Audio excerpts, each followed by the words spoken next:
잘 들려요? 네. 예. 아까 선생님이 행사하실 때는 육성을 하셨던데, 저는 목이 약해가지고, 목도 좀 보호할게요. 제가 가지고 휴대용 마이크를 쓰겠습니다.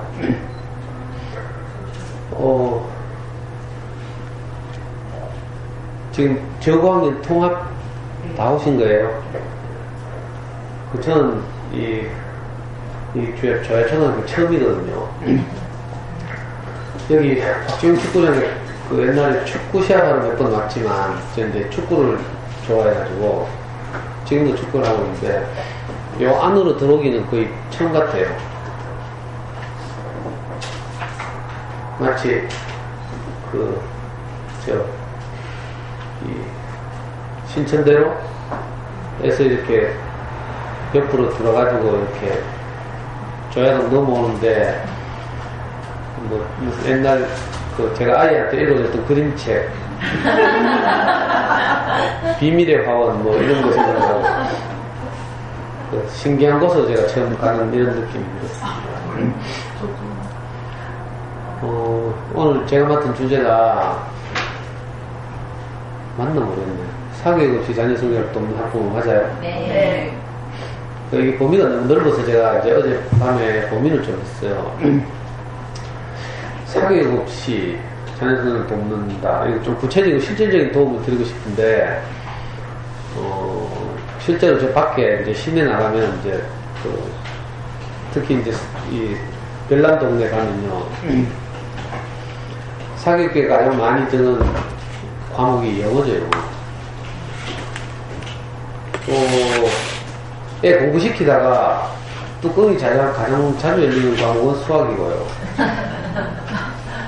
근데 또 우리 아이가 잘 자라게 하려면 가장 기초가 되는 것은 초등 시절에 가장 중요하다고 제가 생각되는 것은 또 책 읽기고요. 그래서 무엇을 말씀드릴까 고민을 많이 했어요. 실제로 USB에는 이 세 영역에 대한 PPT 파일을 다 담아왔거든요. 그래서 제가 이제 와보니까 제 강의하는 장소가 마침 도서관이고 이래가지고 셋을 다 말씀드릴 수는 없으니까 오늘 제가 우리 아이 초등 시절에 가장 중요한 것이 사실 책 읽기거든요. 책 읽기. 그래서 사교육 없이 아이들이 공부를 잘하게 하는데 가장 중요한 이 어린 시절의 책 읽기에 대해서 몇 가지 말씀을 좀 드려보려고요.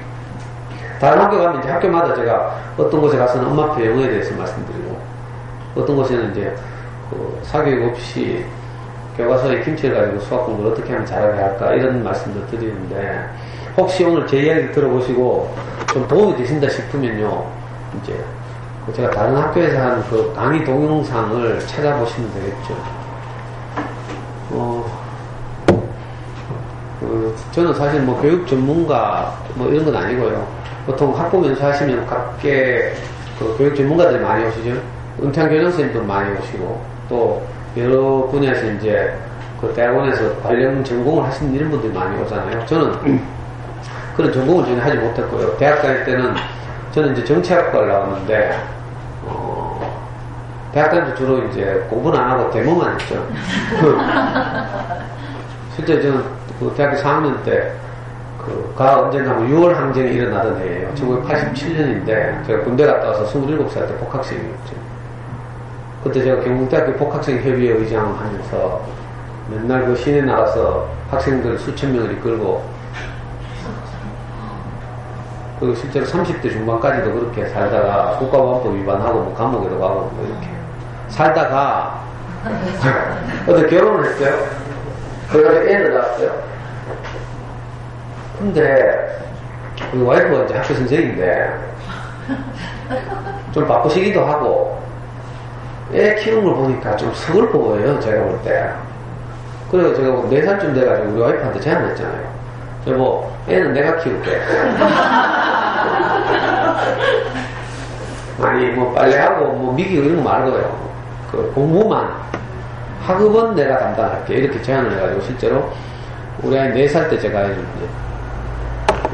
차지하고 이제 공부를 제가 직접 시켰어요. 근데 막상 큰 소리 치고 이제 와이프한테 뺏긴 했지만 아이를 키워보려고 하니까 답답한 거예요. 막연하고. 저는 어떻게 컸을까, 이렇게 돌이켜보니까, 저는 이제 아버지가 제 초등학교 1학년 때 돌아가셨어요.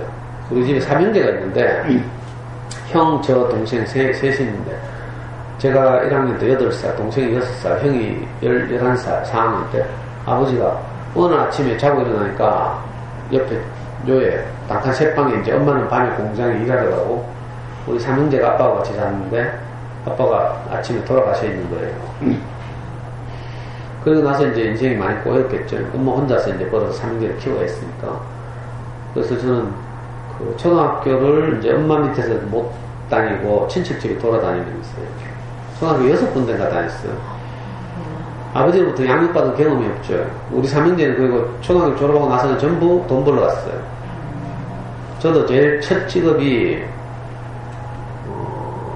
초등학교 졸업하고 저 서문시장 한쪽에 보면 인쇄골목이 있는데 그 인쇄골목에 사원으로 처음 취직해갔어요.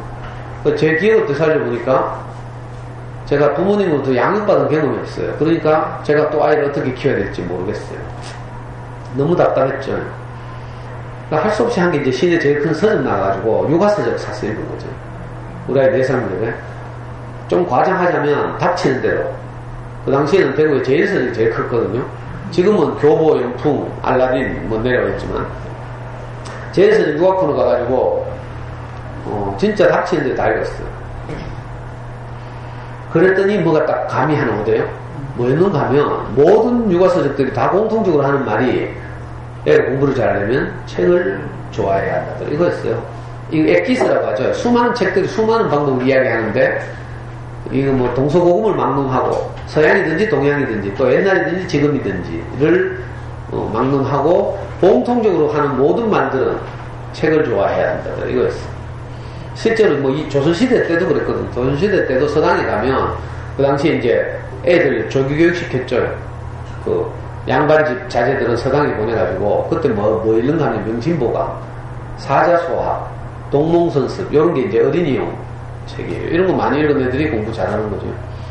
그래서 제가 이거다 싶어가지고 4살 무렵부터 책이 중요하고 이걸 알게 됐는데 마침 공교롭게도 우리 와이프가 그때 무슨 중학교 교사 하다가 퇴근하고 오는 길에 버스 차창 너머로 달서구, 전 달서구 살거든요. 달서구 한쪽 구석에 어린이 전문 서점 하면서 간판에 딱 붙어있는 걸 발견했어요. 요즘 어린이 전문 서점 하면 전부 전집 할인 매장을 어린이 서점, 어린이 전문 서점 이렇게 부르는데 사실 진짜 어린이 전문 서점은 그런 게 아니고요. 잘 만들어진 단행본들을 전문적으로 판매하는 어린이 서점이죠. 그 대구에 그때 4군데가 5군데 있었어요. 지금 다 망하고 이제 뭐 거의 이름이 거의 사라졌죠. 전국적으로 한 80군데가 있었는데 운이 좋아가지고 대구에서 가장 오래된 1994년이었는데 그때가 문을 연 어린이 전문 서점을 발견하고 우리 와이프가 저를 끌고 아이와 함께 그 서점을 다녔어요. 그래가지고 어릴 때부터 그림책, 좋은 그림책, 뭐 요즘 말하는 뭐 웅진교원 이런 거 말고요. 한 권 한 권 잘 만들어진 세계적으로 평가받은 오래된 그림책들을 서점에 갈 때마다 7권에서 10권씩 사서 집에 돌아와서 읽어주고요. 다 읽으면 다음 주에 또 가서 사고. 정말 제가 일주일에 한 번씩 정말 바쁜 때는 가끔 빠뜨릴 때도 있지만 그때는 2주에 한 번. 그 어린이 전문 서점에 가서 아이가 읽을 책을 사고 또 사와서 읽어주고 엄마 아빠 교대로 읽어주고 이렇게 했죠. 그걸 언제까지 했는가 하면 우리 아이가 중학교 2학년 때까지 했어요. 10년을 했죠, 10년. 그 과정에서 많은 일들이 있었죠, 사실. 애가 가기 싫어하면 맥도날드 가서 뭐 햄버거 하나 사주고 뭐 이런 일도 있었고요. 또 애가 정말 지가 좋아하는 책을 만나면 그 서점에서 나올 때 가슴에 품고 나오기도 하고요. 또 그 결과로 초등학교 5학년 때는 학교 뭐 독서 퀴즈도 해서 6학년 때 다 물리치고 우승하기도 하고요. 또 뭐 교육청 영재도 선발되기도 하고 우리 아이는 미리 말씀드리면 사교육 하나도 안 받았어요. 어떤 학원도 다닌 적이 없어요. 그렇게 했는데 이제 참 감사하게 잘 크더라고요. 그래서 제가 어쩌면 어머니들께 좀 실질적으로 도움이 될 수 있을지도 모르겠어요. 지금 우리 아이는 대학교 4학년에 군대 갔다 와가지고 서울에 있는 연세대학교 경영학과 4학년 다니는데 잘 자라가지고 실제로 수능에서도 엄청난 점수를 받았어요. 전국에서 한 250등 정도 했어요. 250등이면 100분이 말 0.05% 정도 받았죠.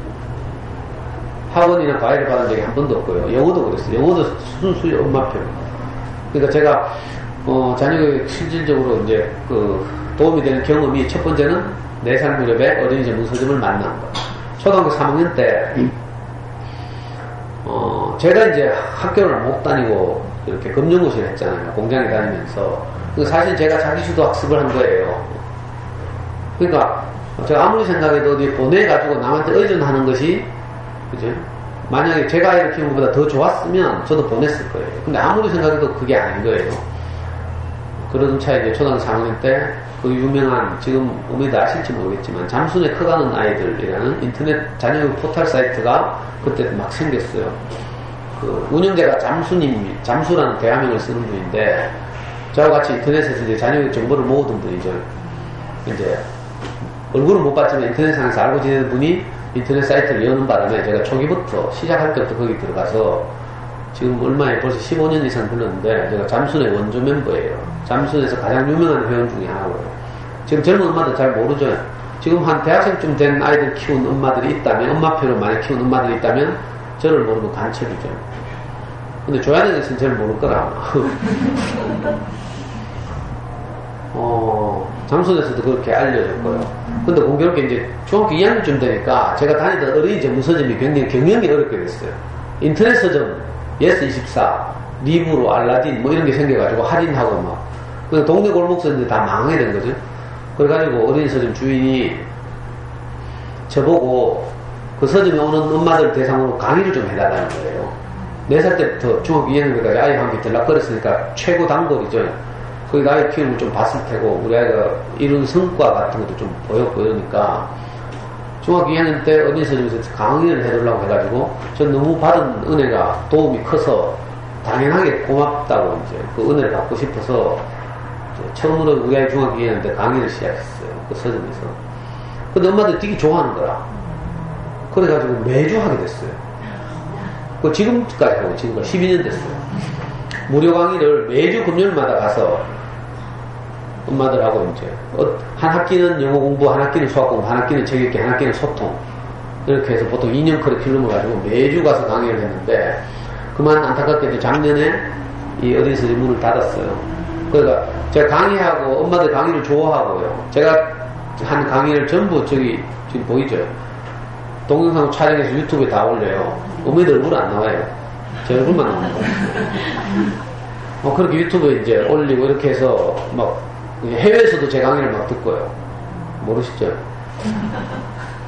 그래가지고 강의가 없으니까 너무 안타깝잖아요. 그래서 엄마들이 제안하고 이래가지고 지금 이제 제가 운영하는 대구 부모교육연구소라고 달성에 가면 있는데 거기서 이제 매주 금요일마다 어머니들하고 그 자녀 강의를 계속하고 있죠. 이게 소문 나가지고 이제 교육청에서 저보고 학교에 좀 다니라고 연수를 좀 받으라고 하더라고요. 그래서 4년 전부터인가 제가 이제 학교 가서 이제 어머니들 대상으로 이렇게 자녀교육을 말씀드리고 있죠. 그 전문가는, 교육 전문가는 아니라는 점. 그렇지만 어쩌면 실질적으로 여러분들과 똑같은 마음으로, 그죠? 아이 잡아보고 뚜껑 열려보고요. 그러니까 제가 제한된 시간 내에 이제 어떤 말씀을 드릴 텐데, 제가 잘난 척 한다 이렇게 보지 마시고, 시간이 없어서 제 실패를 다 생략하는 거예요. 그렇게 알고 들어주시면 고맙겠고요. 여러분들이 해본 것보다 훨씬 더 이제 많은 실패를 제가 경험했죠. 수학 공부 시키다가 어머니들 뚜껑 열리면 문제집 좀 던지고 째고 니 같은 거 공부할 자격이 없다 하고 막 쫓아내고 막 이러죠. 저는 그런 거 여러분들보다 훨씬 많이 했어요.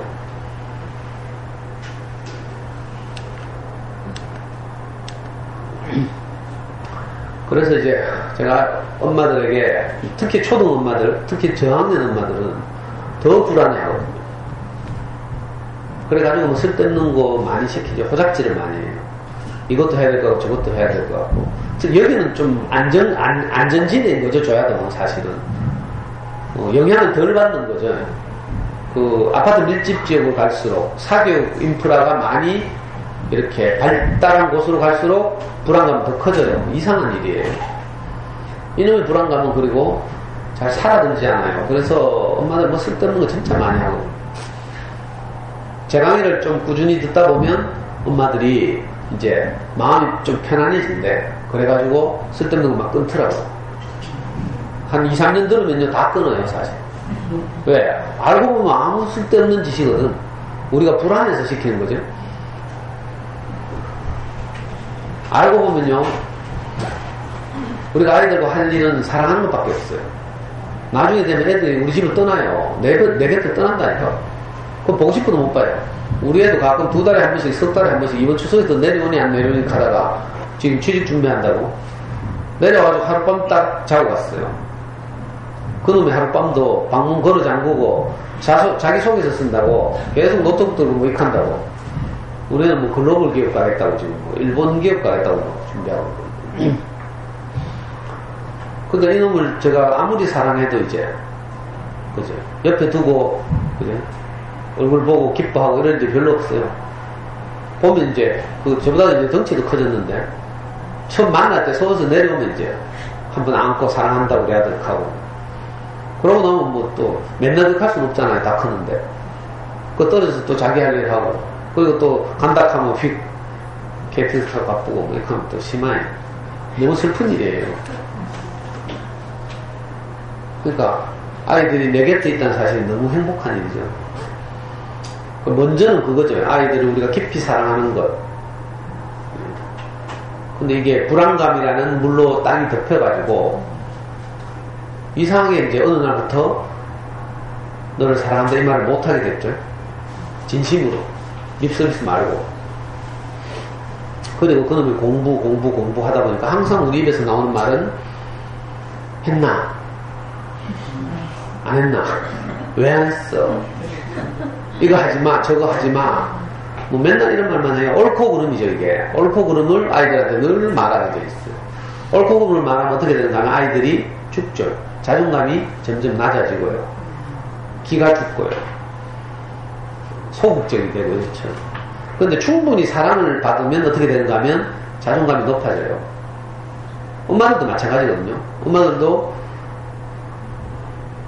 주변의 사랑을 충분히 받으면 어린 시절에 대해서 친정의 사랑을 충분히 받았다든지 아니면 결혼해서 남편의 사랑을 충분히 받는다든지 하면 자존감이 높아져요. 아이들도 마찬가지인데 공부를 잘해서 자존감이 높아진다고 착각하죠. 안 그래요. 공부는요 물론 1등 하거나 하면 좀 기뻐요. 근데 이게 얼마 못 가요. 다음 시험이 또 있거든. 그래서 불안하죠. 늘 불안감이 쫓겨요.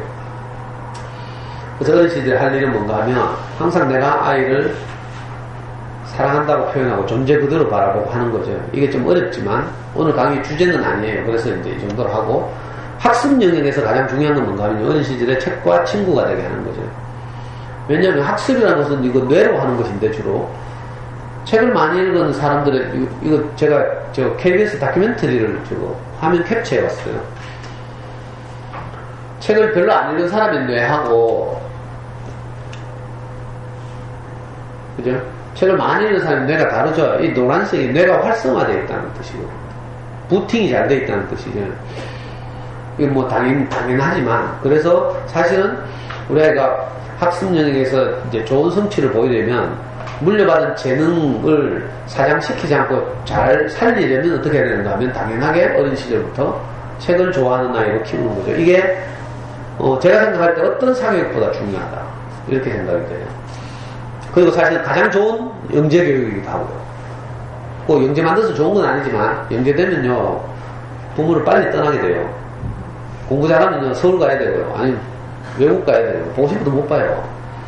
요즘 글로벌 시대라고 뭐 그래도 보내고 싶잖아요 외국에. 그 책을 좋아하게 하는 것 이게 가장 중요한 일이에요. 근데 책 중요하다고 다 당연히 다 알죠.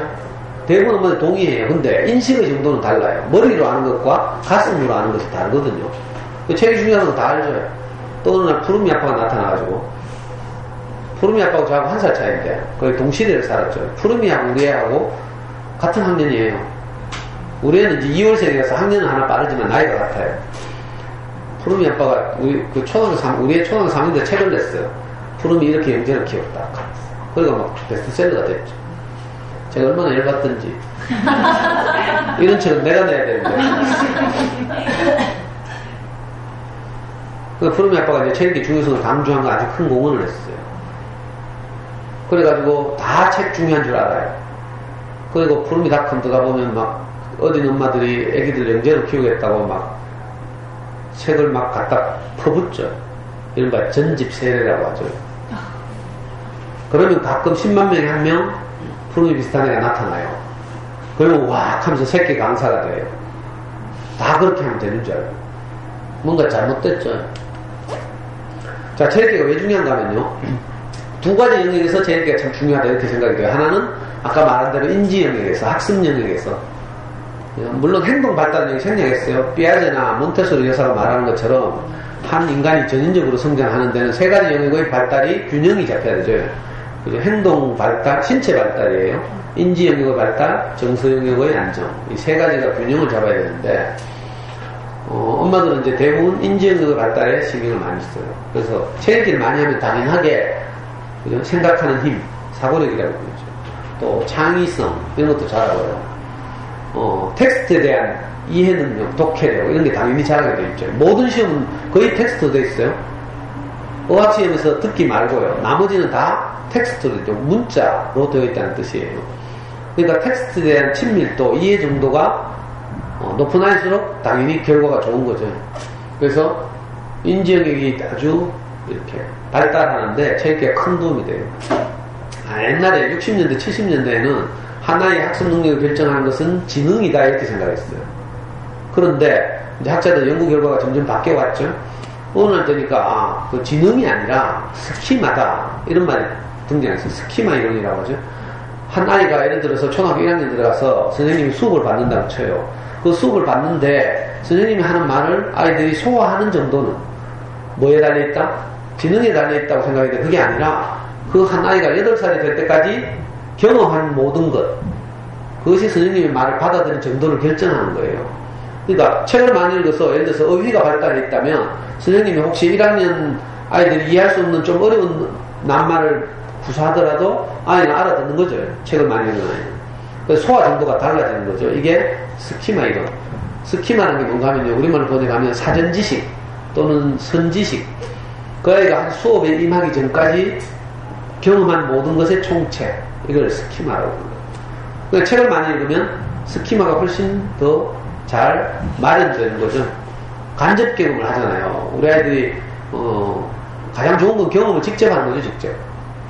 이론으로 하는 게 아니라 직접 하는 것인데 아이들이 어리니까 모든 걸 다 직접 경험할 수는 없어요. 그래서 우리가 체력기를 통해서 간접 경험으로 보완하는 거죠. 그러면 이제 저런 영역이 자라요. 그래서 이제 학습에 큰 도움이 되고. 근데 제가 생각할 때 그보다 더 중요한 것이 체력기가 제대로 되면 어떤 영역에서 도움이 되는가 하면 정서 영역에서 아이들에게 큰 도움이 돼요. 아이들이 학교 다니면서 탱자탱자 노는 것 같지만 사실 학교 다니보면요 많은 어려움이 있어요. 학교 가면 비교당하죠. 비교.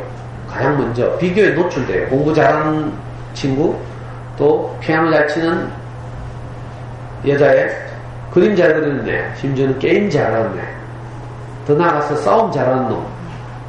그리고 맨날 저 심센 놈한테 찝쩍거림도 당하고요. 저는 제 초등학교 시절 생각해보니까 악몽 같았어요.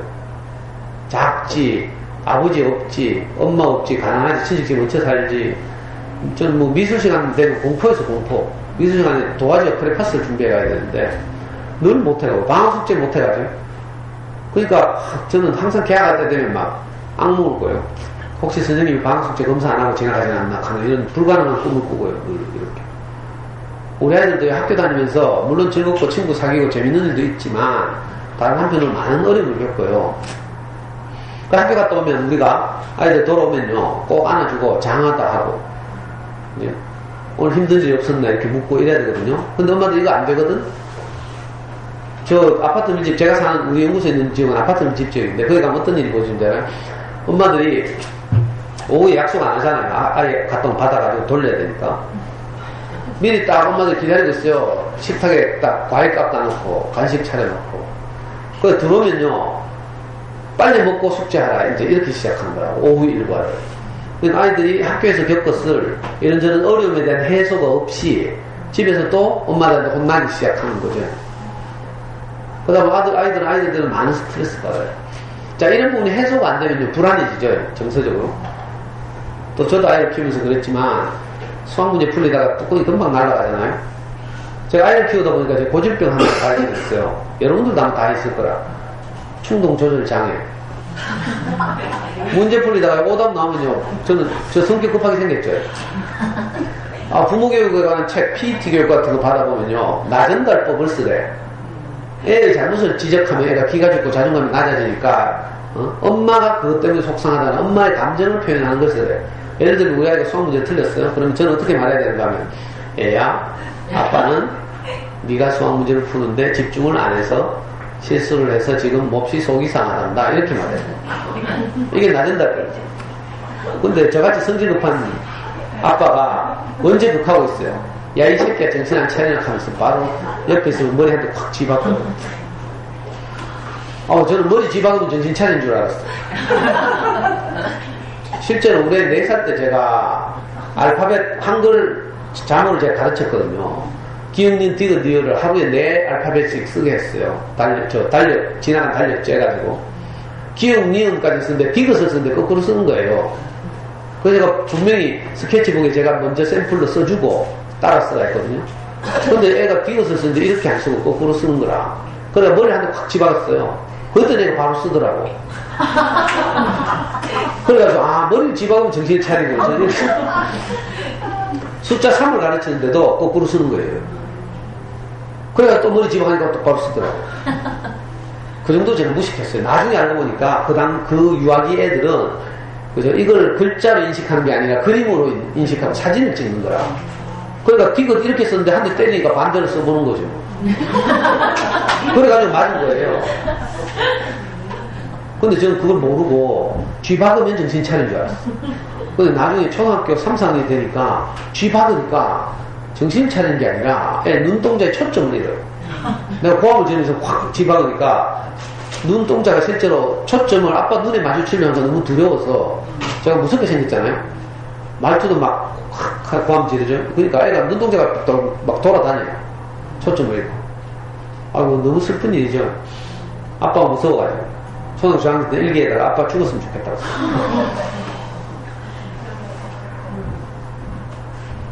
그리고 쥐 받고 멈추면 되는데 쥐 받다 보면 열이 더 받거든요. 해봤죠 다? 그 다음 발로 차고요. 풀던 문제집 저 던지고 째고 쓰레기통 쳐받고 니 같은 건 소금팔 자격도 없다하고 뭐 이러죠. 몇 시간이 흐르면 제정신이 돌아와요. 제정신 돌아오면 또 아까 쨌던 문제집 쓰레기통에서 몇 장 다시 꺼내가지고 펴가지고 스카치 테이프 붙이고 막 애는 이미 울면서 자존감 떨어질 때 떨어져서 지방에 가서 자려고 해요. 가면 또 그냥 못 있잖아요. 내 맘 편하자고 또 애한테 뛰가죠. 뛰가 끌어안고 막 울면서 아빠 제정신이 아니었나 봐 하고 우리 아들 사랑해 하고 있잖아요.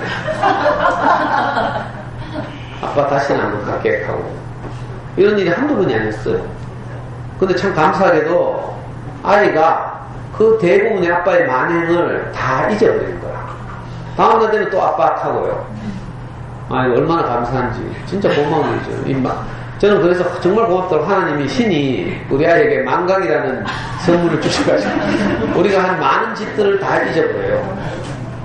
제가 한 많은 짓들 있지만 지금 한 물어보면 생각이 안 나는데 근데 참 제가 스스로 칭찬하고 싶은 게 뭔가 하면 그런 많은 일이 있었음에도 불구하고 제가 포기하지 않았습니다. 또 털고 일어나서 많은 엄마들이 하다 보면 그래 차라리 내 애하고 관계 나빠지니 학원 보내자 이렇게 하잖아요.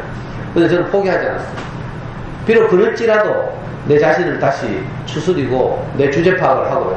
나는 이렇구나. 그래가지고 그 다음에는 아예 문제집 채점할 때 애 잡아 난 뒤에 채점 있잖아요. 잡아 난 뒤에 채점하니까 때리고 싶어도 없어 애가. 그런데 어느 날 우리 아이는 이제 수학 공부를 좀 잘하는 편이어서 이제 난이도 굉장히 높은 문제집을 1년에 한 번 풀었어요. 하루에 4문제씩. 네 문제 푸는데 어느 날 내가 애 잠 뒤에 채점을 하는데 네 문제 다 틀린 거야. 어떻게 될게요? 예, 웬만큼 할 때는 그냥 자고 있으면 그냥 지나갔는데 네 문제 다 틀리니까 또 뜨거운 열리더라고요. 장어는 깨가지고 찬물로 세수시켜가지고 오답 처리하고 있어요. 그것도 지나고 나면 할 짓이 아니잖아요. 애한테 너무 미안하고 그렇죠. 제정신 돌아오면. 그래서 그 다음에 어떻게 했는가 하면 애가 내 눈에 안 보일 때, 집에 없을 때, 애가 학교 가고 난 뒤에 내가 채점했어요. 다시 만나려면 7시간, 8시간 있어야 만나니까 그 사이에 좀 이렇게 캄다운 되는 거죠. 그렇게 하면서도 한 번도 제가, 물론 자책은 많이 했지만 그렇다고 좌절하지는 않았어요. 포기하지 않았거든요. 그렇게 해가지고 아이하고 함께 이렇게 자기도 수학 공부를 했어요, 실제로. 영어도 그렇게 하고. 나중에 고등학교 가니까 애가 수학 천재 소리 들었어요. 실제로. 내신이 너무 나빠서 서울대를 떨어졌어요.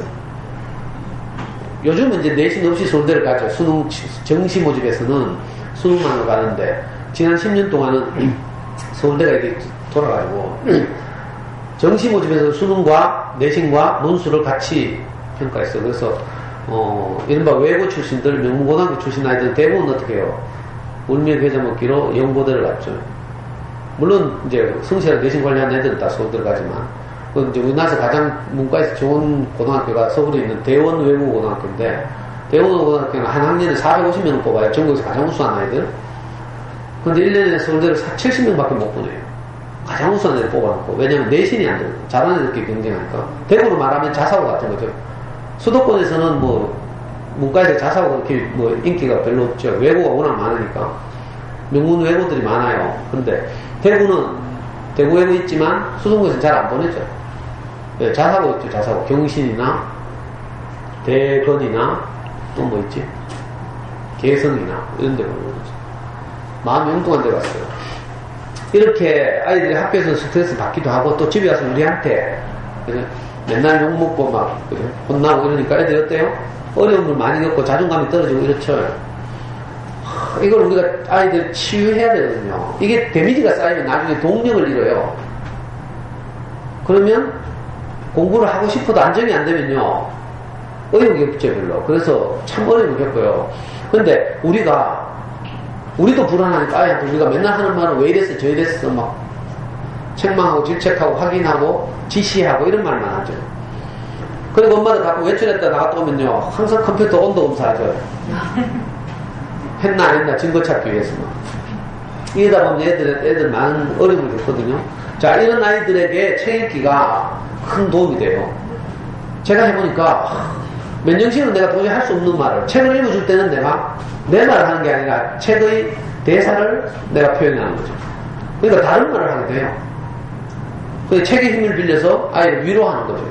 좋은 어린이책을 만나면 이런 이상한 일이 일어나요. 이걸 이제 그 심리학이나 정신분석학에서는 이렇게 말하죠. 아이들의 정서적 치유를 위해서 이게 독서 치료라고 하기도 하고요. 어떤 좋은 책을 만나면요 우선 어떤 일이 벌어지는가 하면 책의 주인공과 내가 동일시돼요. 동일시. 그러면 재밌어지는 거예요. 몇 달 전에 보니까 엄마들이 대한민국 모든 엄마들이 수요일 목요일 10시만 되면 모든 걸 전폐하고 텔레비전 앞에 가서 앉더라고. 송중기 얼굴 보려고. 태양이 위야. 그때 저한테 긴 카톡이 나왔어요. 수요일 목요일 아빠들의 행동 요령을 강의했어요. 그날은 무조건 저녁 먹고 들어가야 되고요. 밤 9시 이후로 엄마들 앞에 얼굴을 쩡거리면 안 된대. 지금 10시부터 본방 사수하려고 엄마들 기다리고 있는데, 그죠? 송중기 떠올리고 있는데 그 앞에 이상한 얼굴 지나가면 엄마들 막 김샌다고 절대 9시 이후로는 엄마들 앞에 나타나지 말래. 그리고 본방이 끝난 후에도 나타나면 안 되는데 아직도 송중기의 잔영이 머릿속에 오른거리기 때문에. 그러니까 태양육의 시청률이 굉장히 높았죠. 왜 그런가 하면 그 시청한 엄마들이 거기 나오는 송혜교와 자기를 동일시하거든요. 이게 동일시예요, 동일시. 아, 자가 나다 이렇게 감정이입을 하는 거죠. 자, 좋은 어린이 책도 마찬가지예요. 어린이 책의 주인공이 나와 동일시 되거든요. 동일시 되면 이제 몰입하게 돼요. 그럼 어떤 일이 일어난가 하면 주인공이 어려움을 겪을 때 나도 어려움을 겪고 주인공이 그 어려움을 헤쳐나갈 때 나도 어려움을 헤쳐나가는 것 같고 이래요. 이러면서 뭐가 일어난가 하면 카타르시스, 자기 정화가 일어나죠. 제가 우리 아이 어릴 때 읽어준 동화책 가운데 지금도 가장 내가 좋아하고 이런 책 중에 하나가 초등 3학년 어느 학급에서 일어난 이야기를 다룬 내 짝꿍 체응대라는 그런 책이 있어요. 그 동화책이 있어. 아주 얇아요. 학급 문고인데. 내 짝꿍 체응대. 영대라는 아이가 있는데 얘가 엄마가 돌아가셨어요. 그래서 시골에 살다가 서울로 친척집에 온 거죠. 그래가지고 엄마 없이 이제 학교를 다녀요.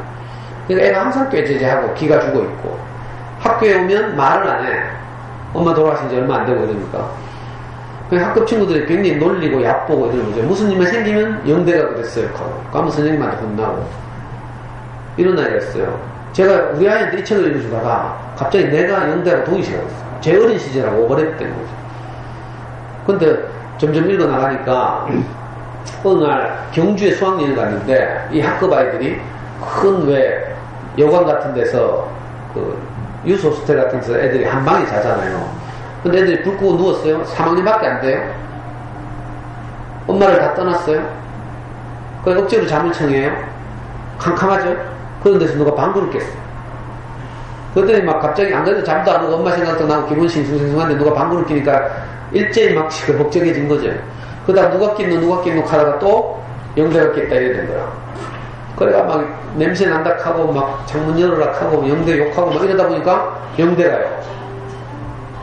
지금까지 참아왔던 것이 갑자기 폭발한 거야. 그래가지고 얘가 갑자기 막 통곡을 하면서 울어요.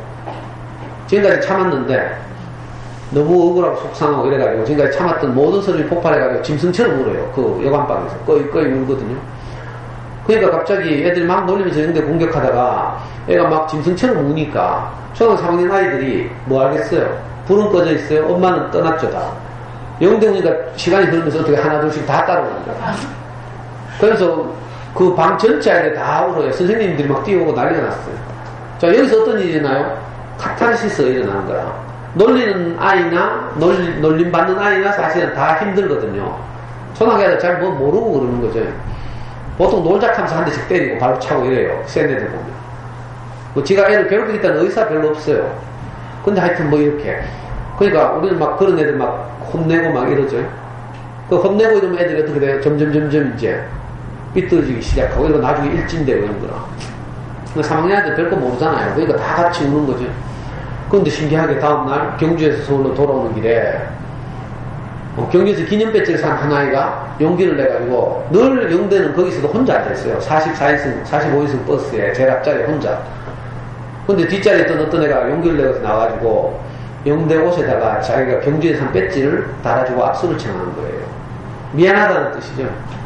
그걸 본 또 다른 아이가 나와서 또 배지를 달아주고 차례대로 무슨 의식을 행하는 것처럼. 나중에는 배지 안 산 애는 그냥 나와서 악수라도 청하고 미안하다.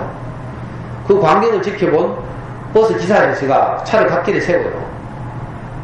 애들이 움직이니까 그 마음껏 하라고. 그리고 버스 기사 아저씨도 자기가 그 경주에서 산 무슨 모자를 영대한테 씌워주고 이러면서 우리 알죠? 카타르시스, 자기 정화, 자기 해소. 왜 실컷 울고 나면 속상한 일이 해소되는 경험 이런 거 있죠. 이런 거하고 비슷한데 안이 비워지는 거죠. 깨끗해져요. 그러면서 뭘 알게 돼요? 책을 읽는 아이 입장에서 보면 학교 다니면서 어떤 어려운 일들이 있다고 쳐요. 그런데 이런 책들을 읽다 보면 어떤 생각이 드는가 하면 나만 이런 어려움을 겪는 게 아니구나. 영대 같은 아이도 있네. 이렇게. 그러면 나도 용기를 내야 되겠다. 뭐 이런 생각이 드는 거죠. 학교에서 친구들과 관계가 어려운 아이들이 있다고 쳐요. 이런 좋은 어린이책들을 만나다 보면 용기가 생기죠. 나만 이렇지 않구나. 나도 용기를 내야 되겠구나. 이런 친구들도 있구나. 이렇게 뭘 깨닫게 되죠. 이걸 보고 인사이트니스, 통찰이라고 불러요. 통찰.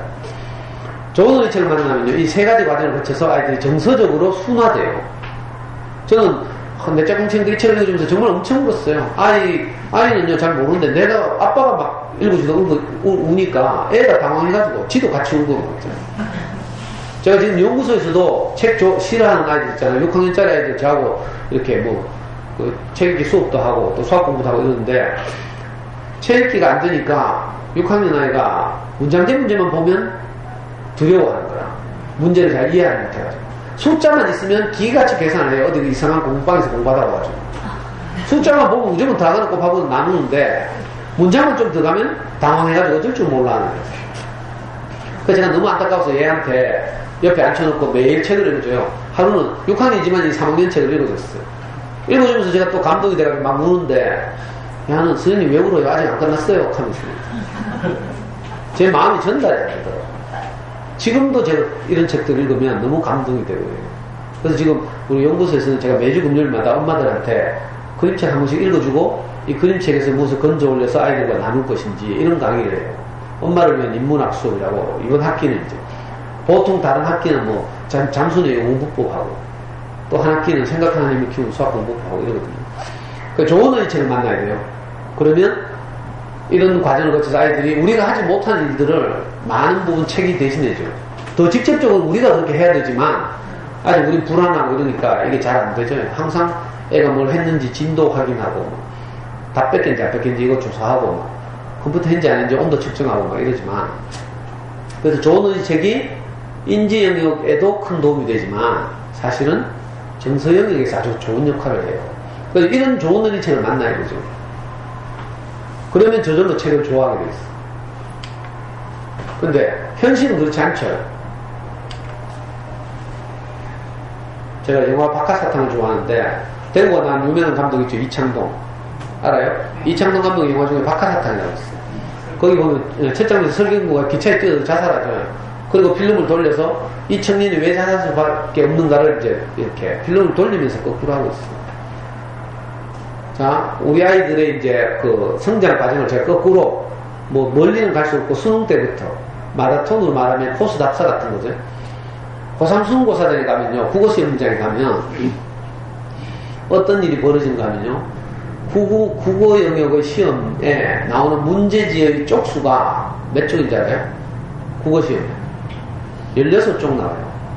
여기 40세 이하는 다 수능 쳐봤을 텐데 40세 너무 학력고사 세대고요. 41세부터인가는 옛날 수능을 쳤어요. 처음은 알겠지만 한때는 8절지로 18쪽까지 나온 적이 있어요. 국어시험. 그 이제 좀 부담된다고 수험생들 부담된다고 줄여서 16쪽에 국어시험 문제가 나옵니다. 8절지 16쪽 무슨 말인지 알겠어요? 지문 길게 나오고요. 새각 빠지게 읽어가지고 막 해석하고 막 밑줄 친 기억 찾아보고 이렇게 하다 보면 지문 끝에 문제 3문제 딱 나와요. 겨우 3문제 막 지문 해석해가면서 해결하면 어떻게 돼요? 다음에 또 같은 지문이 또 턱 나와. 절벽만 나와, 절벽. 이걸 16쪽을 계속 해야 돼요. 근데 이거 명식 우리말로 되어 있는 시험이라서 포기도 못해. 아예 수학 같으면 덮어놓고 자죠. 수학시험장, 수능 수학 시간에 가면요, 한 교재 30명 시험 치는데, 시험지 끝까지 들고 푸는 애는 한두 명 있을까 말까요? 한 고사장마다. 대부분 엎어놓고 아예 자요. 왜? 안 되니까. 어떻게 문제에 접근해야 될지 몰라가지고. 근데 이놈의 국어는 우리말로 되어 있어서 포기도 못해. 근데 어릴 때 책도 별로 안 읽었어. 그러니까 막 해석은 안 되죠. 그 시간 모자는 게 시간.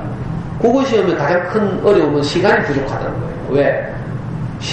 16쪽이나 되는 8절지가, 그죠? 시험 문제로 주어지니까 이건 책 읽는 기분이죠. 책 한 권 읽어내는 시간인데.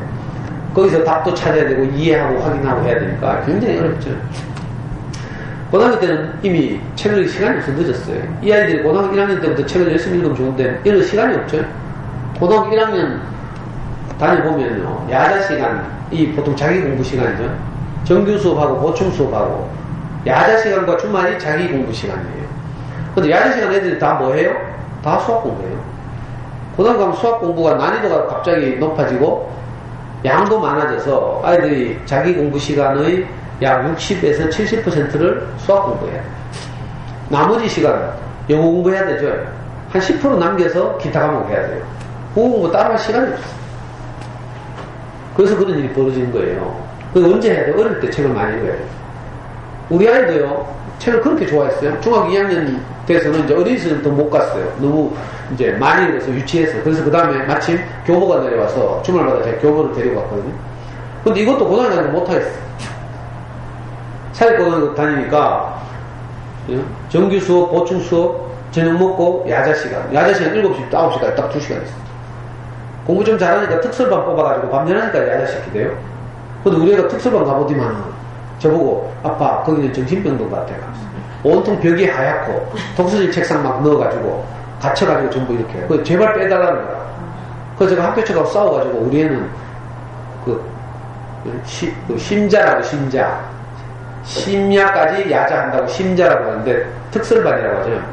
그래서 학교하고 싸우고 특성화해서 뺐어요. 일반 고등학교에서 일반 교실에서 그냥 야자해요. 그러니까 체험 시간이 별로 없고요. 그 특설반 가보니까 전부 다 수학에 영석권 해가지고 공부하고 있대요. 우리의 질문이에요. 공부 좀 잘하면 다 수학 공부해야 되죠. 근데 이런 애들이 중학교 오면 사춘기를 심하게 겪고, 특히 남자애들은 게임하죠, 게임. 여자애들은 SNS, 남자애들은 게임.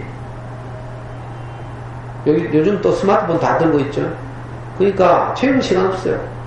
저도 그런데요. 저도 늘 아이패드 들고 다니면서요, 지렁이 잡기 한다고. 제가 우리 꼬마들이, 연구소 꼬마들이 저한테 추천을 해주더라고. 스네이크 아이오라고. 세계 각국의 그 유저들이 인터넷으로 이 지렁이 게임에 접촉해가, 뱀이죠, 뱀. 뱀끼리 상대방 뱀 시체를 많이 먹으면 내 뱀이 점점 커지는 거라. 맨날 그거 하느라고 제가 체육도 시간이 별로 없어요. 재밌으니까. 아주 단순해요. 다른 놈 머리에 부딪히면 죽는 거라. 내 머리가 다른 놈 몸에 부딪히면. 그 피해 다니면서 상대편 그저 머리를 내 몸에 닿게 해가지고 죽이면 시체를 막 먹어야 돼요. 그러면 내 뱀이 굉장히 커져가지고 뱀이 아니라 막 이만한 이목이 되지, 이목이. 저도 해보니까 저는 애들하고 맨날 인문학 수업하고 늘 책을, 아이들 어린이 책을 가지고 사는 사람인데도 그놈의 게임하느냐고 책을 시간이 없다니까. 근데 사춘기 애들은 어떻게 했어요?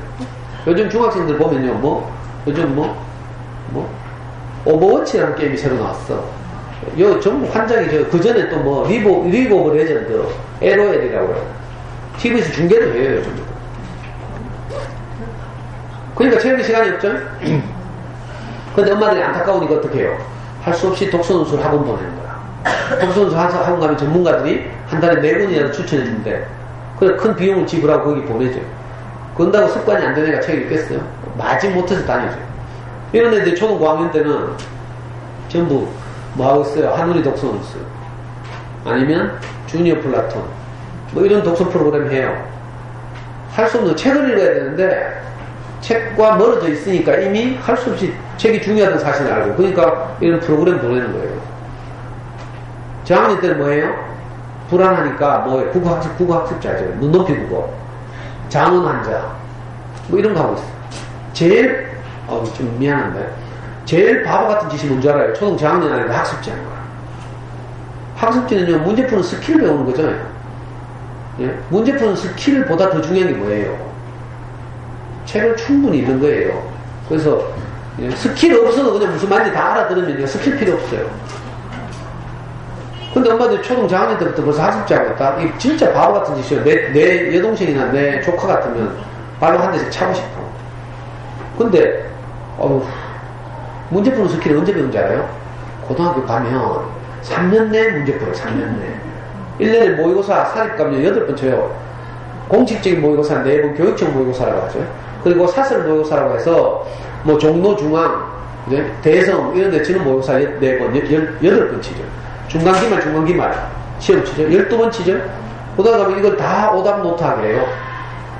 오답 노트 하려고 하면요, 틀린 거 뺏기다가 인생 다 간다니까. 고등학교 시절. 우리 애는 몇 문제 안 틀렸어요, 수능에서. 오답 노트 금방 하루 종일이면 해요. 근데 보통 평범한 아이들 보니까 오답 노트 하다가 한 달 다 가요. 다음 시험 때까지 활동 말동이라. 그러면서 계속 문제 해설하죠. 문제 푸는 스킬 가르쳐주죠. 그래서 엄마들이 꼭 명심해야 돼요. 지금 우리가 아이가 초등학생인데, 물론 학교 입장은 좀 달라요. 학부모 입장이니까. 학교 입장에서 또는 담임 입장에서는 학급의 평균 점수를 올려야 되니까 문제 많이 풀었으면 좋겠어요. 근데 우리는요, 학교 선생님 아니죠? 반평균 걱정할 일이 아니야. 가끔씩 선생님들 전화 와가지고 아이 때문에, 어머니 아들 때문에 우리 학급의 평균이 낮아지고 있습니다. 칸이 있습니다. 좀 열심히 시키라 하기도 하죠. 그런 말은 선생님 입장에서 당연한 거예요. 근데 우리는 어떻게 해야 돼요? 평균 올리기 위해서 또 애 잡으면 안 된다고. 우리는 길게 봐야 돼, 길게. 저학년 때 학습지 하면서 문제 푸는 스킬을 배우는 것은 언제 한다고요? 고등학교 가면 저절로 하게 되니까 지금 그걸 걱정할 일이 아니에요. 물고기를 잡아주기보다는 물고기 잡는 법을 가르쳐 주는 거죠. 그러니까 지금부터라도 할 수만 있으면 학교 도서관 제대로 활용하고 이래가지고요, 책을 많이 읽게 하고 좋아하게 하고 이런 작업을 해야 돼요. 그거 하면 스킬 기타 등등 없어도 돼요. 우리는요 국어 학습지나 국어 문제집 한 번도 한 적이 없어요. 진짜로. 아니 1년 내가지고 우리 아이 전 학업 학창시절 내로 자 초등학교 6년, 중학교 3년, 고등학교 3년 제가 뭐 따로 국어시험 이런 거 시킨 적이 한 번도 없어요.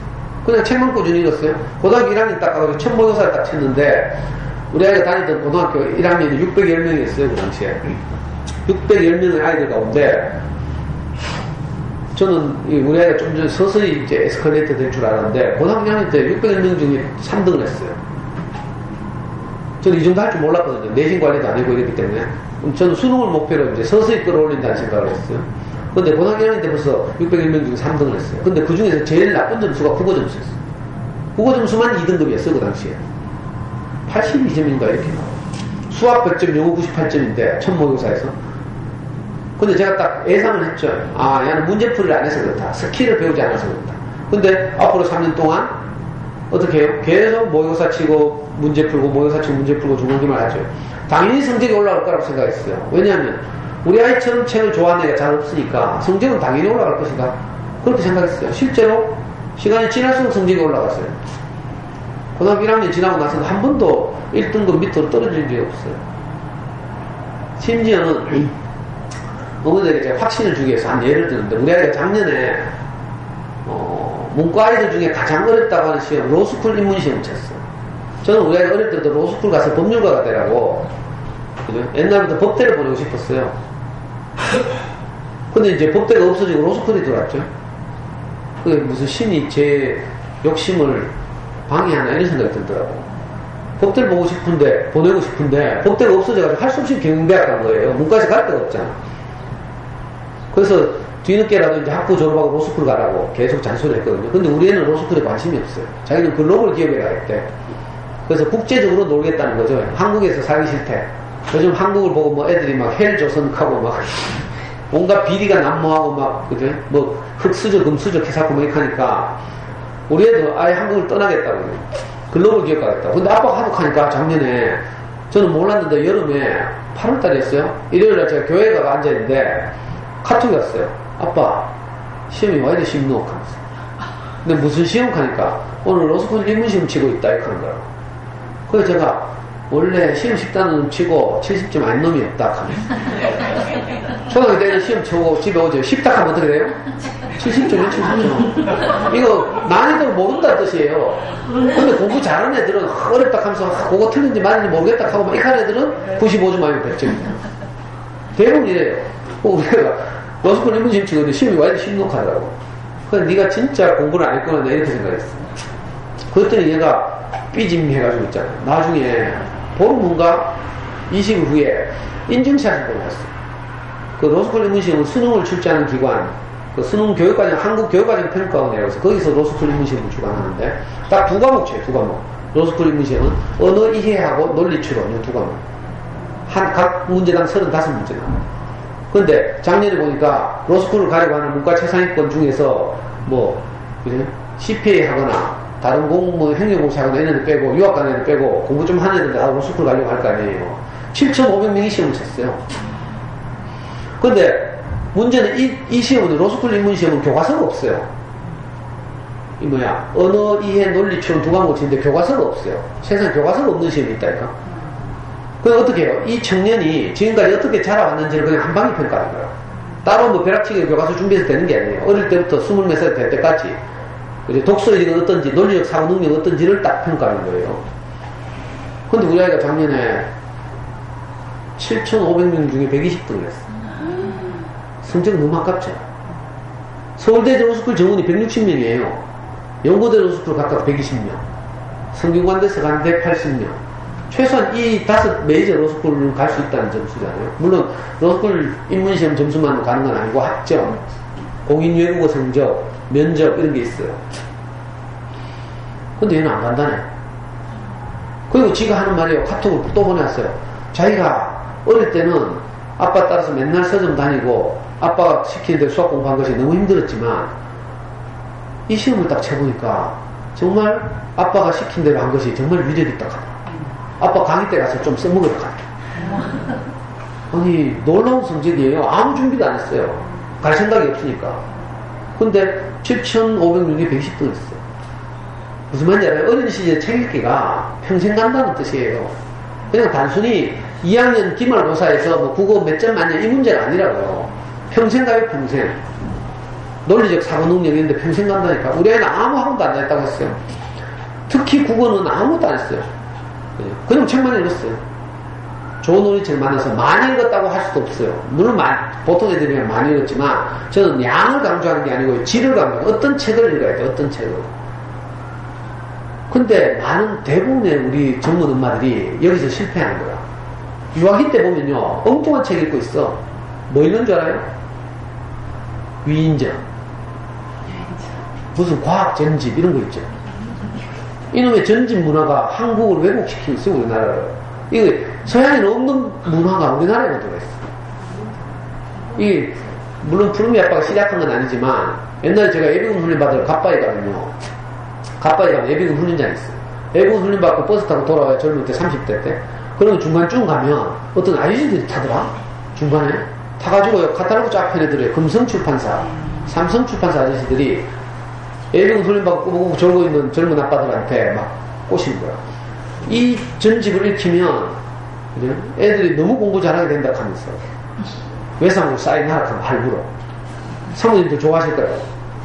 그러니까 사인 막 한다 꾸벅꾸벅 졸다가 갑자기 막 사모님이 좋아할 거라 하니까 전부 사인해요. 근데 집에 돌아오면 어떻게 해요? 다 부부 싸움 하는 거야.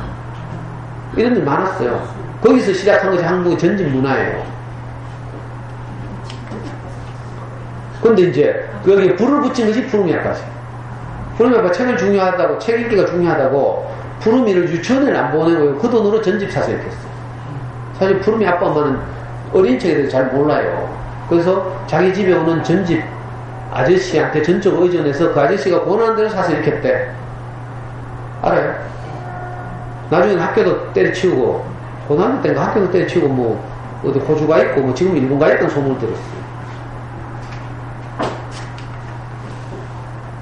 내가 어떤 집 거실을 몰래 촬영했어요. 누군지 눈치 안 채요.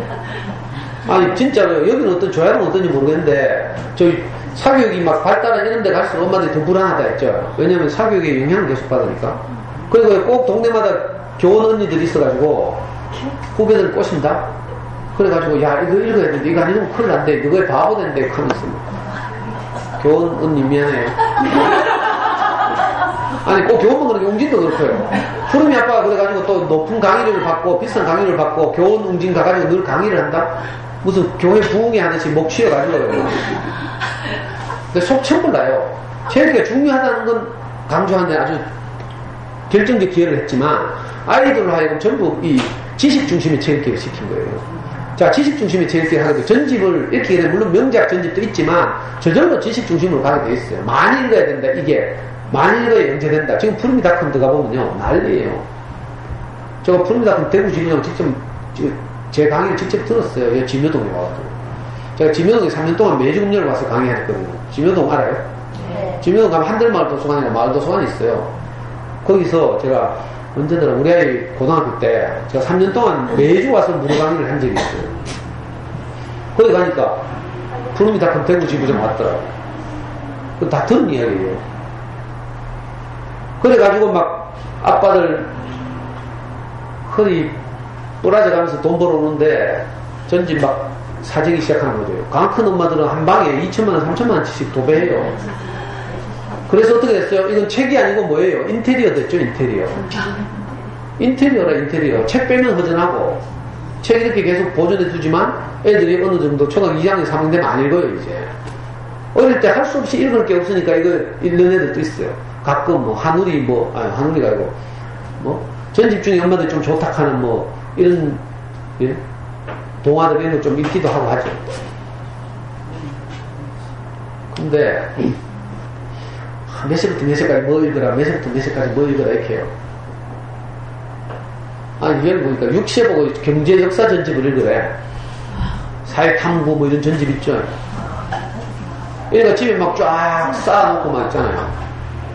아니, 6살, 괜히 이제 흥분하는데, 시대가 안 맞는 거야. 언제까지 하락하더라? 어제 전화 와가지고 선생님이 뭐, 엄마들 지겨우니까, 학교 행사도 하고 이래서 지겨우니까 뭐 30분 일찍 끝내달라고. 11시 5분. 11시 5분이에요. 시계가 있어야지, 근데. 30분 일찍 끝나려고 하면 11시 30분까지 해야 되죠? 12시까지 해주세요. 선생님들 이거 모른다니까. 이 한국에서 다 지겨운 줄 알아. 지겨워가지고 엄마들이 막 미치려 하거든요. 제 애들도 안 지겹죠? 직접 경험한 거라서 그래요. 그 어릴 때부터 이런 전집을 읽으면서 아이들 책과 멀어져요. 사놓고 도배돼 있고 인테리어도 있고 엄마도 또 언젠가 읽겠지 하죠. 그놈이 언젠가 전집 쳐다보다가 본전 생각나요. 또 애는 책 안 읽고 있죠. 그럼 우라통 터진다니까 가끔씩. 그리고 어린 애들은요 이런 책 읽어서는 안 돼요. 지식중심 책 이렇게 하면 절대로 안 돼요. 이 시대가 달라졌어요. 옛날에는 한 개인이 많은 지식을 외우고 있으면 높은 평가를 받았어요. 이게 학력고사 시대라고 하죠. 그러니까 IQ 높고 그죠? 이런 사람들 그 대표적인 사람이 누군가 하면 지금 제주도 지사는 원희룡이라고 있어요. 이 양반은 제주도가 나온 3대 천재 중에 하나래. 어릴 때 아버지가 문방구 겸 서점을 하다 망했어요. 그래서 자기 집 창고에 항상 책이 있었대. 그 맨날 또 수모가 책 읽고 막 엄마가 막 밥 먹으러 차도 돌아다니고 못 찾고 막 이랬대. 이분이 나중에 학력고사 전국 수석, 서울대 파리학도, 서울대 법학과 수석 입학, 학생운동하고 데모하다가 제적당하고 감옥 갔어요. 그러다가 러시아가 소련이 망하는 바람에 28살에 다시 사법고시 했잖아. 2년 만에 사법고시 전국 수석. 천재는 천재. 이런 사람들은 이런 시대는 한 개인이 얼마나 많은 지식을 확보하고 있는가가 중요했어요. 근데 요즘은요 옛날에 이런 사람들이 알고 있던 지식을 누가 알고 있어요? 네이버가 다 알고 있어요. 모르면 네이버 가서 물어보면 돼요. 그렇죠? 한국의 네이버는 또 얼마나 별난 줄 알아요? 절대로 외국의 구글이 검색을 못하게 다 막아놨어. 웬만한 나라의 그 포털들은 구글이 다 잠식하죠. 근데 네이버는 자기만의 기술을 가지고 반칙이죠, 반칙. 구글로 검색하면 네이버 내용이 검색이 안 돼. 그러니까 한국만 네이버가 살아있다니까. 다른 나라들 주요 포털은 다 구글이 점령하고 있어. 그 네이버 물어보면 다 나온다니까, 웬만한 건. 안 되면 구글 가면 되고. 그러니까 개인이 지식을 많이 하는 시대가 아니에요. 이미 공개된 광범위한 지식을 바탕으로 여러 지식을 모아가지고 다시 새로운 컨텐츠를 창출해내는 것. 이게 중요했죠. 그래서 이걸 보고 요즘은 융합, 뭐 통섭 이렇게 불러요. 그러니까 개인이 지식을 많이 해도 되는 게 아니고요. 창의성을 길러야 되고 정서적으로 안정되어 있어야 되죠. 근데 어린 시절부터 이런 지식체 이렇게 하고요. 우리 욕심에 또 뭐 위인들의 일생을 배우라고 위인전집 막 들이밀고 막 이러죠. 애들은요, 집 아빠 인생에도 관심이 없어요. 명절 때 보라니까 아무 관심이 없죠. 저는 올해 초등학교 5학년 때 여름방학 때 제가 아이가 너무 포실하게 크는 것 같아서 내가 프로그램을 하나 만들었어요. 아빠 인생 체험하기. 그래가지고 우리 애 데리고 제가 살았던 달동네 비산동 슬럼가를 이사 다닌 집마다 방문해보고 아빠가 어떻게 자랐는지를 내가 설명해 주려고 이 프로그램을 내가 기획했잖아요. 정말 참신하죠. 집에서 출발하는데 벌써 짜증내는 거야. 이 더운데 왜 그걸 가야 돼? 뭐 찌랄 하면서 막 얼마나 찌랄하는지. 출발하다 내가 짜증나서 때려쳤다니까. 애들은 자기 인생밖에 지밖에 몰라요. 어릴수록 그렇죠. 근데 뭐 남 인생 관심 있겠어요? 우리 생각에 이제 위인전집을 읽으면 에디슨처럼 진득하게 뭐 계란 품고 있듯이 책상에 진득하게 앉아가지고 뭐 할 줄 알고 우리가 욕심으로 그걸 읽히는 거죠. 요즘은 물론 이제 인물 이야기라고 이름도 바뀌었고 생각도 많이 진보해서 이런 거 언제 읽어요? 자기 동기가 생길만 할 때 사실은 중학교 말 또는 고등학교쯤 돼서 그죠? 이런 사람들 이야기를 읽어야 하죠. 그래서 요즘은 이걸 보고 위인 이렇게 안 부르고 이제 인물 이야기 이렇게 보죠. 위인 전집이 아니라 인물 이야기해서 동시대를 살아가는 사람 중에도 우리의 모범이 될 만한 예를 들어서 뭐 구글 창업자라든지 페이스북 창업자라든지 이런 사람 이야기도 읽고요. 이렇게. 그러니까 책읽기 방향이 완전히 잘못됐어요. 심지어는 그 중에 그래도 가끔 창작 동화들이 있는데 보니까 어떤 전집들 보니까 창작 동화도 엄마가 설거지하고 바쁘니까 녹음해가지고 성우가 읽어주더라. 엄마도 그걸 기계음을 틀어놓고 이게 미쳤지 완전히. 애한테 엄마 목소리 들려줘서 따뜻하게 소통하고 이래야 되는데, 자기 전에 이거, 그러니까요, 다시 생각해요, 다시. 많은 책이 중요한 게 아니에요. 따뜻하게 아이들이 읽을 수 있는 책, 이런 게 훨씬 중요하고요. 그래야 애들이 책을 좋아해요. 책에서는 딱 두 가지만 안 돼요. 재밌거나, 감동적이거나. 애들 감동적인 걸 보고 마음이 짠하다 가죠, 짠하다. 어떤 애들은 이 짠한 거 싫어해요. 너무 마음이 무거워지니까. 그러나 이런 책을 읽어야 돼요. 왜냐하면 동시대를 살아가야 하니까, 그죠? 어려움을 겪는 사람들의 삶도 이해해야 되고 그렇거든요. 그래서 어떤 책을 읽으면 감동적이고, 어떤 책을 읽으면 정말 재밌고, 자기들이 이야기해갖고, 이런 책들이 있죠. 시간의 제한이 있으니까, 뭐, 전집 요금 그만하고요. 하여튼 전집 다 팔아치워야 돼요. 미안한 말이지만, 그거 놔두고 계속 본전 생각하다가는요, 계속 뚜껑만 열리고 이렇다니까. 애들은 끝나도 안 읽어요. 좋은 어린이책으로 대체해야 된다고요. 무조건 대책 없이 팔아치우면 안 되지만, 실제로 제 강의 있는 엄마들은 다 중고나라 갖다 다 팔아요. 뭐 엄청 비싸다고 사는데 이거 팔까요 말까 한다 보면요. 1년에 애가 손 한 번 댈까 말까 한 뭐 100만원 넘는데 뭐 보니까 웅진 비주얼 백과래. 웅진 비주얼 백과 백과사님 하면 이만한 거 있죠. 100만원 넘어. 제가 우리 연구소를 여니까 제 강의 들었던 사람들이 뭐 여러 군데서 각계각층 잠수는 저하고 같이 활동했던 이런 분들이 저한테 책을 15,000권인가 기증했어요. 지금 우리 연구소는 도서관처럼 그렇게 이제 15,000원 중에서 제가 학습만화 다 버리고요. 여기도 학습만화 지금 안타까운데 제가 여기 오기 전에 어머니들 뭐 설명회 제가 저 서가 다 뒤져봤어요. 저기 Y 뭐 엄청나게 많이 있죠. 애들 Y 보면 환장을 아주 중독돼가지고 참 안타까운 일이에요. 이거 독서습관은 완전히 베리거든요. 우리나라 어린이책 출판 시장에서 약 25% 30% 정도가 만화책이에요. 그 만화책 안 읽을 수가 없어. 거기다가 교보나 이런 데 가봐요. 마진폭이 큰 학습만화를 제일 매대 눈에 잘 띄는데 올려놨어. 왜 그런지 알아요? 많이 남거든. 책은 싸지, 싸구렸네, 많이, 이익이 많이 남아요. 원가가 60% 밑으로. 그런 책들은 쫙 눈에 띄는데 진열이 나요. 어느 서점 가도 다 똑같아요. 그럼 애들 서점 잘못 데리고 가면 어떻게 돼요? 다 그거 사달라고 하는 거라. 그 중에서 그나마 괜찮은 게 Y죠, Y. 그 과학 지식도 담겨있고 이러니까 막 엄마들이 막 우리 카페가 제가 운영하는 우리 연구소 다음 카페가 있어요. 어제도 어떤 엄마가 유튜브로 제 강의 듣고 왔는데 질문을 크게 해놨어요. 우리 애가 막 Y를 너무 좋아해서 60권을 사줬대.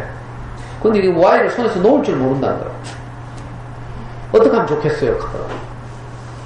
전집이랑 Y랑 다 버릴까요? 좀 있어.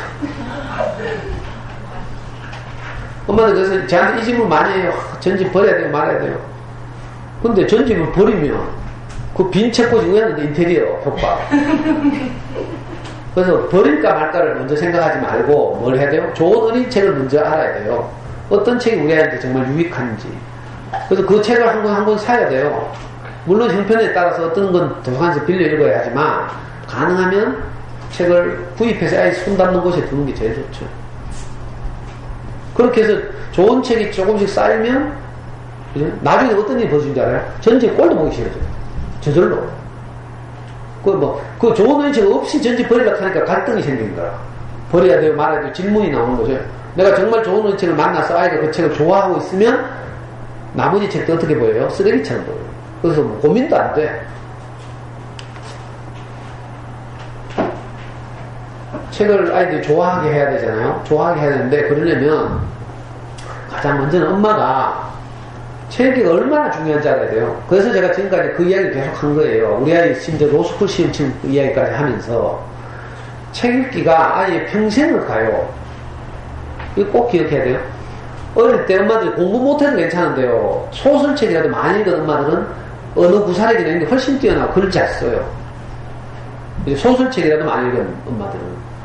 근데 소설책이라도가 아니고 사실은 소설책이 책 읽기의 중심이에요, 핵심. 인문학이라고 하죠. 사람 이야기.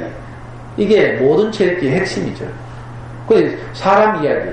이게 어린 시절은 그림책이에요, 그림책.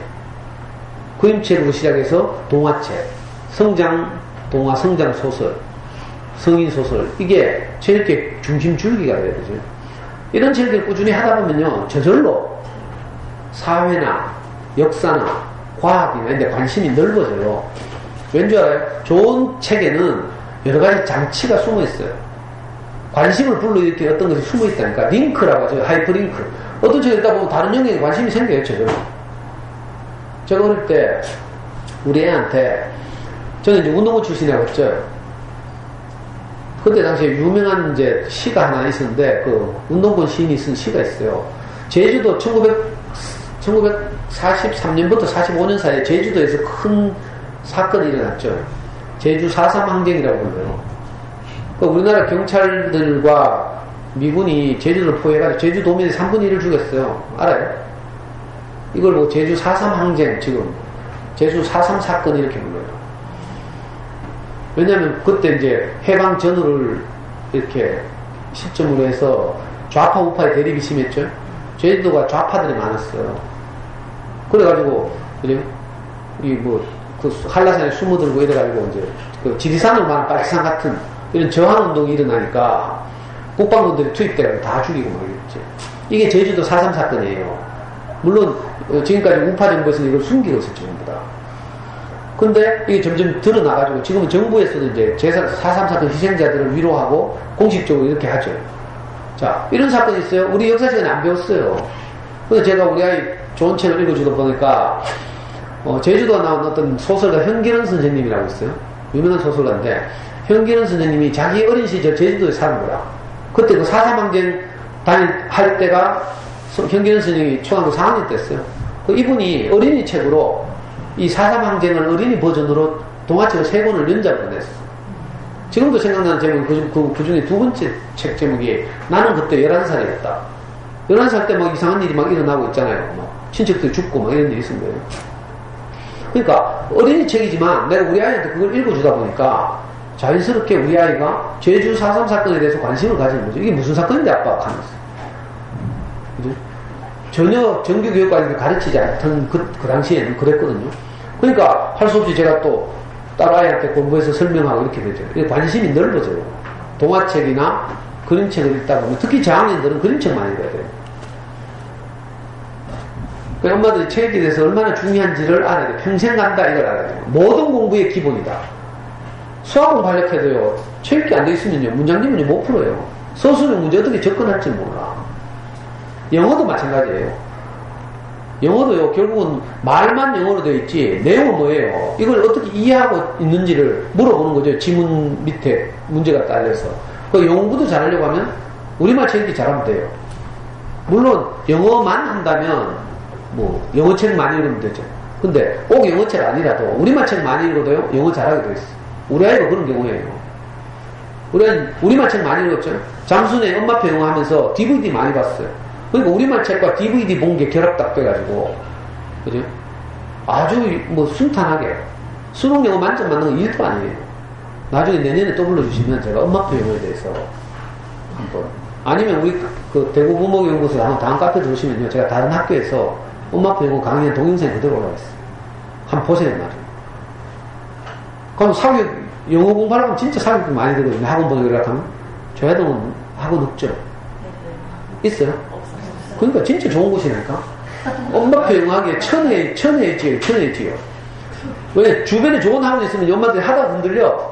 옆집 옆에 내가 좋은 학원 다니고 있어. 거기 가면 초등학교 3학년짜리 단어 막 하루에 30개씩 외우라 해. 그거 보고 있으면 불안해가. 엄마표 한락하다가도 때려치우고 학원 간다니까. 근데 여는 선택의지가 없어서 참 좋네. 제 강의 듣고 해보라니까 도서관에 보시면 있을지 몰라요. 잠순 아이들의 소문난 영어 공부법. 책 들어봤어요? 그대로 하면 돼요. 잠순의 아이들의 소문난 영어 공부법 한번 찾아봐요. 우리 애는 그 당시에 우리 애는 고등학교 때까지 외국 한 번도 안 나왔어요. 그냥 DVD 많이 보고요. 요즘은 뭐 DVD도 공짜로 다 구할 수 있죠.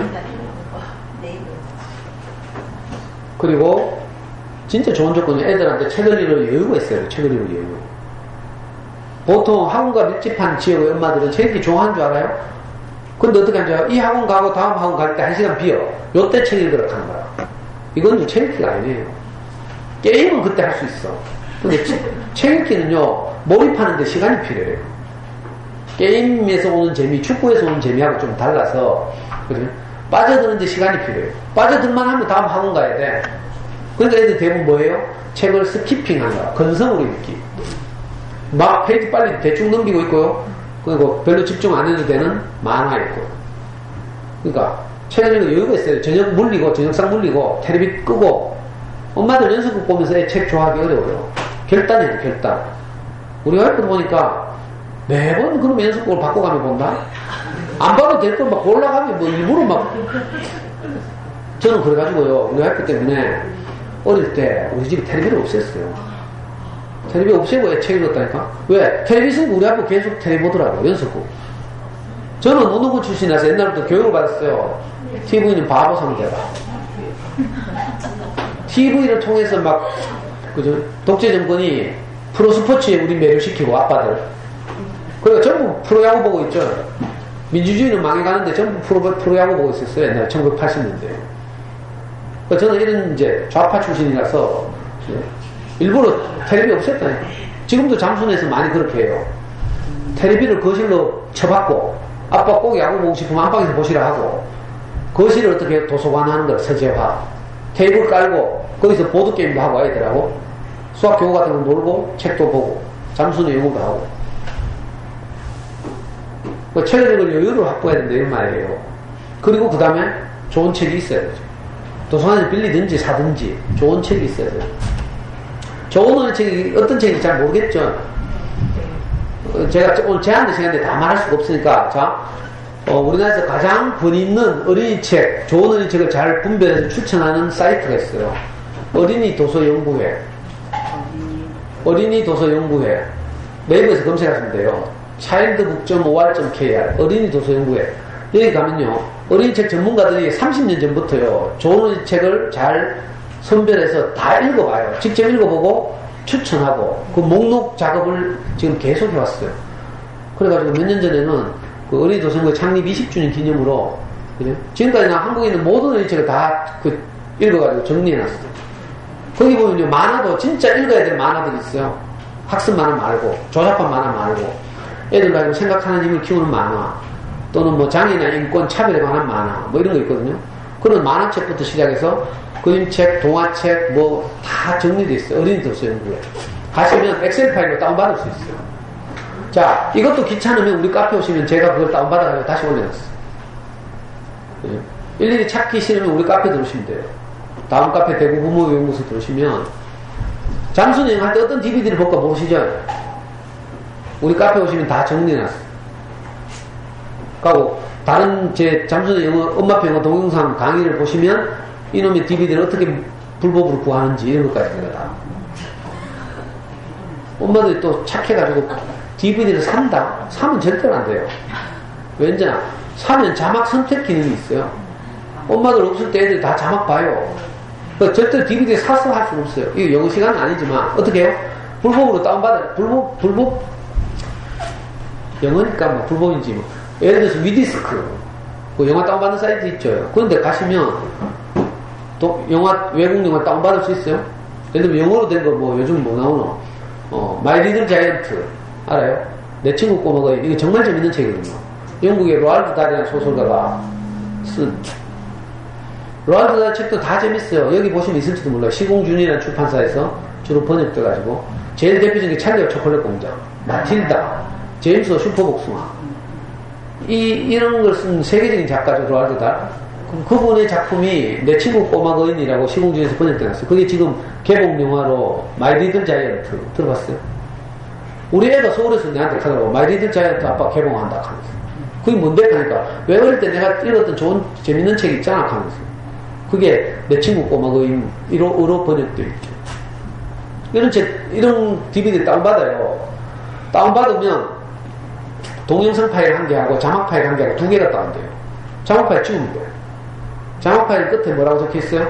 SMI. 파일 이름 .SMI. 예를 들면 내 친구 꼬마거인 .SMI. 이게 자막이에요. 내 친구 꼬마거인 .AVI. 이건 동영상이에요. 내 친구 꼬마거인 .MKV. 이것도 동영상이에요. 화질이 좀 다른 거죠. 근데 자막 파일은 망국 공통이 SMI. 그래서 그때 SMI 붙고 확 지워보면 자막 못 봐요, 이제. 그거 가지고 이제 엄마 표현 하는 거야.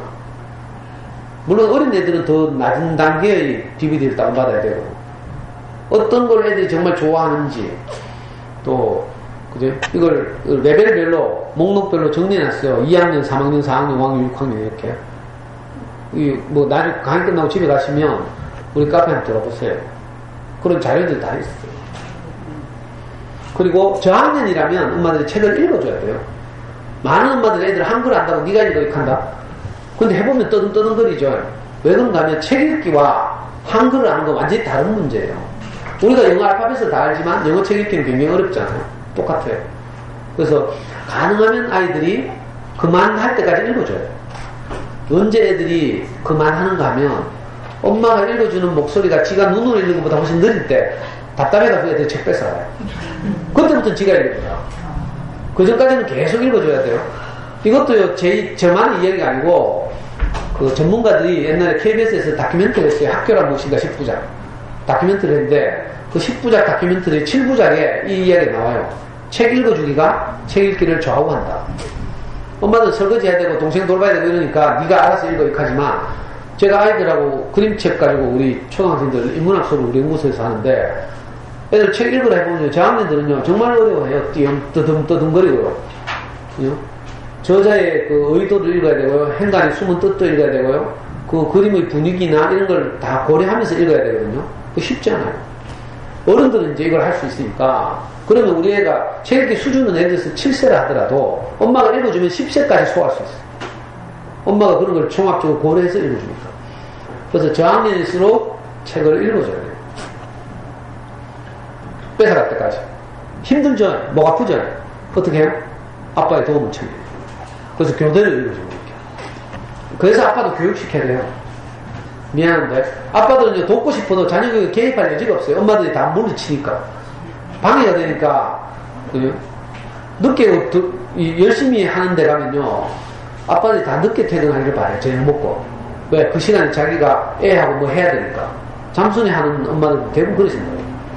늦게 들어준 게 도와주는 거다. 그래서 10시에서 12시 사이에 들어오면 100점.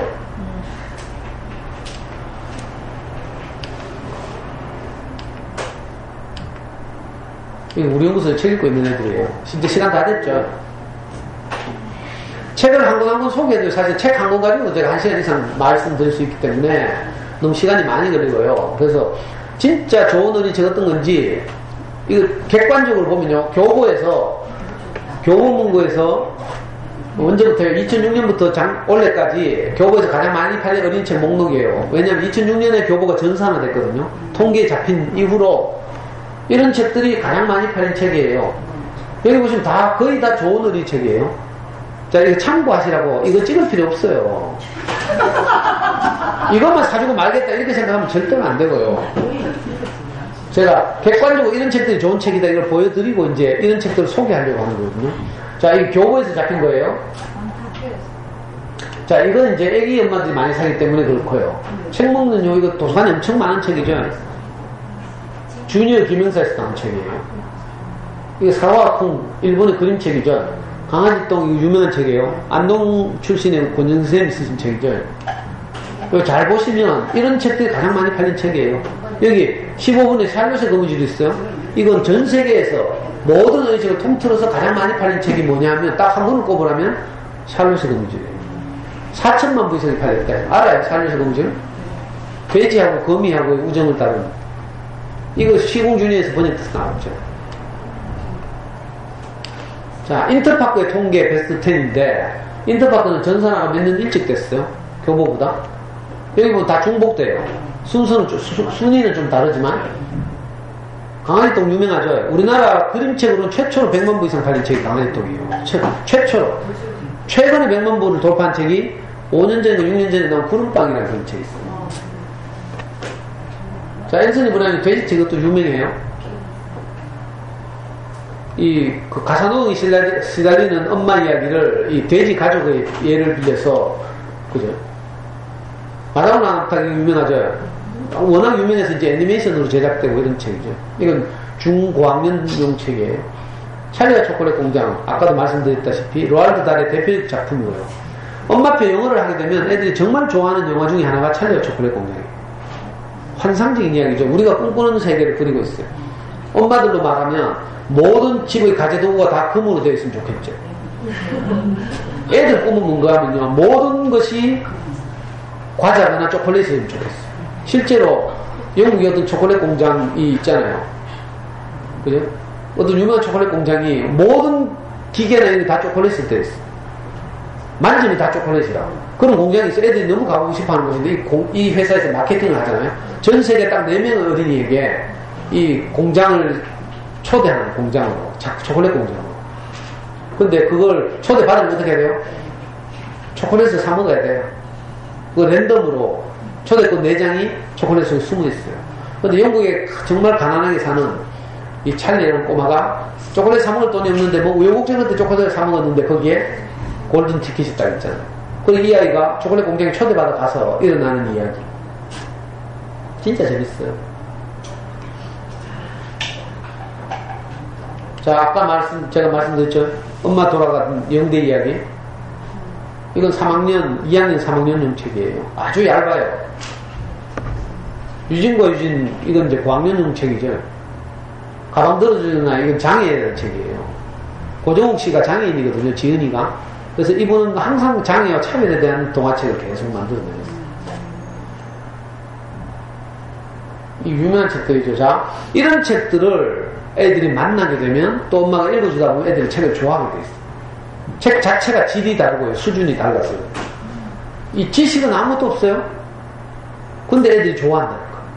재밌고 자기들 이야기 같고 막 이래가지고.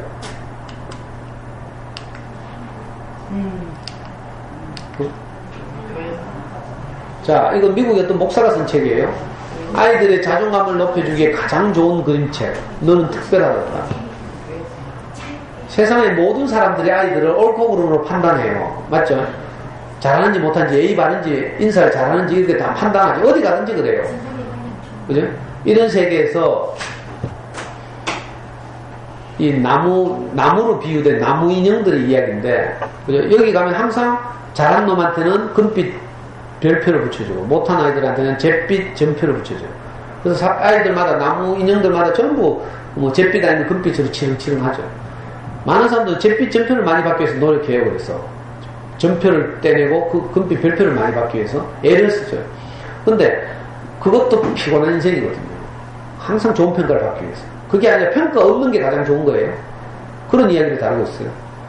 어느 날 보니까 어떤 아이는 아무 표시가 없어. 보니까 자존감이 너무 높아. 누구를 만나서 그런 거죠. 그래서 우리 아이들한테 너는 특별하다. 이 엄마들도 또 이것도 외국대가 특별하다 하면 남들보다 우수하단다 이렇게 들어. 특별하다 국어사전 좀 찾아봐요. 남들보다 우수하다가 아니고 남들과 다르다 이런 뜻이에요. 우리 아이는 남들과 다른 고유의 장점을 가지고 있어요. 이게 특별하다는 뜻이에요. 그러니까 우리 아이는 특별하죠. 뛰어나다가 아니에요. 소중하다. 이 번역 좀 잘못한 것 같아요. 너는 소중하단다 이렇게 말해주면 제일 좋죠. 우리 아이를 보면서 우리가 너는 소중하단다 이렇게. 이건 미국에서 2,500만 번 팔렸어요. 제가 제일 좋아하고 가장 많이 추천하는 그림책이 이거예요. 언제까지나 너를 사랑해. 이거 캐나다 작가가 쓴 로버트 먼치라고. 저는 이 책 정말 이렇게 좋아하거든요. 왜냐하면 우리 이야기를 담았어요. 어떤 엄마가 아이를 키워요. 근데 애가 낳았을 때 너무 사랑스럽죠. 그러니까 엄마가 아이 항상 밤에 안고 재울 때마다 엄마는 너를 사랑해 언제까지나. 어떤 일이 있어도 엄마는 너를 사랑해 이렇게 말해요. 근데 애가 컸어. 5살쯤 됐어요. 맨날 버튼 누르고 깨고 널찍고 막 그래. 엄마 뚜껑 열리죠. 그런데도 잘 때 되면 엄마는 자기가 가장 깊은 곳에 있는 마음을 끌어내가지고 또 이 아이를 안고 엄마는 너를 사랑해 언제까지나. 어떤 일이 있어도 엄마는 너를 사랑해. 이 아이가 커서 사춘기가 됐어요. 머리 기르고 막 돌아다니고 뭐 클럽 가고 막 난리를 쳐요. 그래도 잘 때 되면 엄마가 꼭 그렇게 표현하죠. 우리는 이거 못하잖아요. 불안해가지고. 근데 이 그림책의 주인공은 항상 낮에는 비록 우리가 사고치고 뚜껑도 열리고 막 하지만 아이 곁에 가서 잘 때 꼭 그죠? 아이를 어루만지면서 그렇게 말해요. 엄마는 너를 사랑해 언제까지나. 어떤 일이 있어도 엄마는 너를 사랑해. 나중에 대학생이 돼도 그렇고요. 청년이 돼도 그래요. 결국에 어떻게 된 줄 알아요? 엄마 돌아가시고 이 아이가 자라서 아빠가 됐어요. 근데 너무 감동적이고 최근 마지막 장면에 보면요. 아빠가 아기를 안고 창문 너머로 엄마를 회상하면서 뭐라고 말한 줄 알아요? 아빠는 너를 사랑해 언제까지나? 어떤 일이 있어도 아빠는 너를 사랑해. 이렇게 말합니다. 이게 무슨 말이에요? 우리가 양육받은 대로 우리가 또 아이를 양육하게 돼 있어요. 이 신기한 일이죠. 그러니까 우리 깊은 마음 속에 우리가 부모님으로부터 받은 은혜와 사랑은 우리가 돌려드릴 수는 없어요. 어버이날 용돈 드리는 거 가지고 안 되잖아요. 우리가 아이를 키워보면서 우리 어른들이 우리를 어떻게 사랑했는지를 깊이 알게 되죠. 저는요, 우리가 군대 보낼 때 해경 갔는데 진해 해군훈련소에 입소시키면서 그때 저는 이제 우리 와이프도 가고 제 강의 들었던 이제 엄마들이 우리하고 이웃이 돼가지고 이모라고 하죠. 우리 아이가 이모들하고 두 차로 갔어. 우리 애 배웅한다고 해군훈련소에. 아무도 안 오더라고. 다른 엄마들도 안 오래요 보니까. 근데 내만 철저만 붙들고 우리 군대 간다고 막 통곡을 하면서 그랬죠. 왜? 군대 가서 고생할 거 내가 뻔히 아니까 내가 겪었던 게 있으니까 너무 슬프더라고. 그리고요, 내가 우리 아이하고 그렇게 철저만 붙들고 이제 엄마도 안 오는데 우는 좀 인간대락 하고 있잖아요. 속시원하다 하고 보내. 저만 못 울었어. 근데 그때 우리 엄마가 내 군대 본들 생각이 났어. 우리 엄마는 그때 공장에 다니다가 이제 눈이 나빠져서 실이 안 보여가지고 멀리 있는 서문시장 지하에 가면요, 김밥 말고 약밥 만들어 파는 가게가 있어요. 거기 취직해가지고 주급 얼마씩 받아서 삼형제를 키웠거든요. 제가 군대를 가는데 우리 형과 저는 그 엄마한테 큰 효도를 딱 한 번 했는데 뭐 했어요? 초등학교 겨우 나온 게 검정고시하고 이래가지고 그때 명식이 대학 갔잖아. 우리 형은 경북대 의대 갔거든요. 저는 경북대 법대 갔어요, 그 당시에. 그래가지고 엄마가 뭐 서문시장에 떠나가도록 그랬대. 너무 좋아가지고. 그거 딱 한 번 효도했어요. 근데 제가 군대 갈 때 되니까 제가 이별이 슬프잖아요. 그래서 내가 배웅 나올 만한 두 인간한테 내가 절대 나오지 말라고 이야기했어. 내가 사귀던 여자친구하고 엄마한테 절대 나오지 말라고 했어.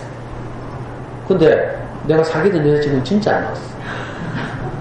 근데 엄마는요, 근데 저는 그 대구 시민운동장에 이제 모였어요. 장정이라고 해요. 장정들, 머리 깎은 장정들 시민운동장에 모여서 대구역까지 걸어가서 기차 타고 논산훈련소 갔어요. 엄마가 시민운동장 정문에 기다리고 있는 거라. 장정들 집합이가 인원파 간 다음에 이제 시민운동장에 출발해서 대구역까지 걸어가는데 엄마가 손수건으로 계속 눈물 닦으면서 그 대열 뒤를 따라왔어. 제가 그 엄마의 마음이 어떨지 내가 잘 몰랐거든요. 근데 내가 우리 애를 그 진해 해군훈련소에 입소시키면서 철조망 붙들고 울면서 내 엄마 생각이 나더라고. 그러니까 우리는 아이를 키우면서 은혜를 갚는 거예요, 사실. 그 전까지 몰라. 엄마가 우리를 어떻게 키웠는지 모르죠. 근데 제가 그 경험을 하니까 비로소 우리 엄마의 은혜가 그때 엄마 마음이 어땠을까? 얼마나 안타까웠을까? 이게 물밀듯이 밀려오는 거라. 그러니까 우리 부모님 은혜를 이제 위로 갚을 수는 없어요. 내리사랑이라고 하죠. 우리가 아이를 깊이 사랑하면 그게 부모님 은혜를 갚는 거예요. 저는 그런 생각이 들었어요. 왜? 부모님 은혜를 깊이 아는 것, 이게 은혜를 갚는 거죠, 사실은. 근데 이 책은요, 그 엄마가 이 아이를 얼마나 사랑하는지 늘, 이게 인터넷 찾아보면 노래도 있어요, 음악도 있어요, 음악. 자장가처럼. 이 작가가 직접 자기가 부른 노래가 있어요. 이 엄마가 이 아이에게 항상 그렇게 말해요. 언제까지 너를 사랑해? 어떤 일이 있어도 엄마는 너를 사랑해. 늘 이렇게 불렀어요. 근데 이 말을 계속 듣고 자란 아이가 나중에 자기 애한테 그렇게 말하고 있어요. 저도 제가 아이 학습이 너무 중요해서 아이하고 많이 싸웠다고 했죠. 충동 조절이 안 되고 많이 뚜껑 열리고 했다고 했죠. 어느 날 제가 이제 정신이 번쩍 들고 났어요. 학습보다 더 중요한 게 있구나. 아이를 소중하게 여기는 그것이 더 중요하다는 걸 나중에 뒤늦게 알았어요. 뭐 지금 시간이 없어서 다 말씀드릴 수 없고 저는 우리 아이가 고등학교 1학년 때였어요. 공부 때문에 내가 애 죽일 뻔했거든. 서울대를 보내야 되는데 내신 공부를 안 하는 거라. 서울대를 가려면 내신 공부하면요, 지역균형 선발 전형이라고 서울대 정원의 3분의 1을 내신으로만 뽑는 전형이 있어요. 이게 너무 쉽잖아요. 근데 저는 늘 아이한테 장기적으로 봐야 된다, 내신 신경 안 써도 된다 이렇게 해놓고 막상 우리가 고등학생이 딱 되니까 서울대를 제일 쉽게 가는 방법은 그죠? 공부 내신을 잘 받아서 그냥 모든 과목 1등급 받으면 되거든. 모든 과목 1등급 610명이니까 610명 물론 문인과는 나눠졌죠. 문과가 해서 300명이라고 칩시다. 1등급 같으면 상위 4%죠. 3, 4, 12. 모든 과목을 12등 안에 듣는데, 산술적으로 별로 어려운 거 아니죠, 공부 잘하는 애한테. 근데 이거 막상 해보면 되게 어렵거든? 어떤 애들은 국사만 좋아하는 애들 있어요. 근데 공부를 전체적으로 제일 잘해도 국사가 12등 밖으로 밀려가면 2등급이라. 그럼 이제 서울대 가기 어려워지는 거죠. 근데 여기 낭창하게 놀고 있어가지고 내가 아예 죽일 뻔했어요. 중간고사 치고 나서 내가 아예하고 싸움이 나가지고. 클 때는 아빠가 쥐 박을 때 그냥 맞고 있기만 크니까 있잖아요. 내가 때리니까 손을 탁 막아요. 이 새끼가 아빠가 때리는데 막아 하면서 왼손을 휘두르니까 이쪽도 딱 막아요. 안 넘나 하면서 내가 힘을 쓰니까 애가 힘을 써서 저를 벽으로 딱 밀어붙여. 이렇게 범인 체포들 이렇게. 그래 막 발버둥 치면서 안 넘나 하고 막 이러다가 막 둘이 쓰러져가지고요. 제 난린 거 다 째지고 있잖아요. 나중에 보니까 거실에서 애가 올라타고 있더라고. 양팔을 잡고 아빠 정신 차려 하면서 막 울면서. 아이고 우리 와이프는요 동네 쪽팔린다고 아파트 문 다 닫고. 내가 얼마나 비참하겠어요. 애한테 깔려가지고 난린 거 다 째지.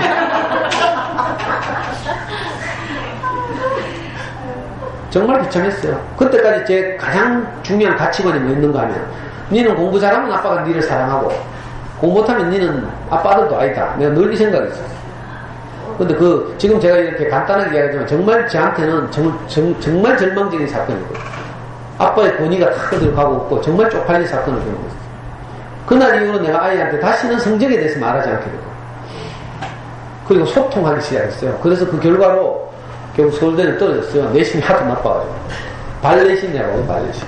수능은 전국 200등 했다 했어요. 250등. 근데 그때 이상하게, 소문이 잘못 나가지고 제가 대구바다에서 좋은 아빠로 소문이 났어. 그래서 KBS에 출연하게 됐어요.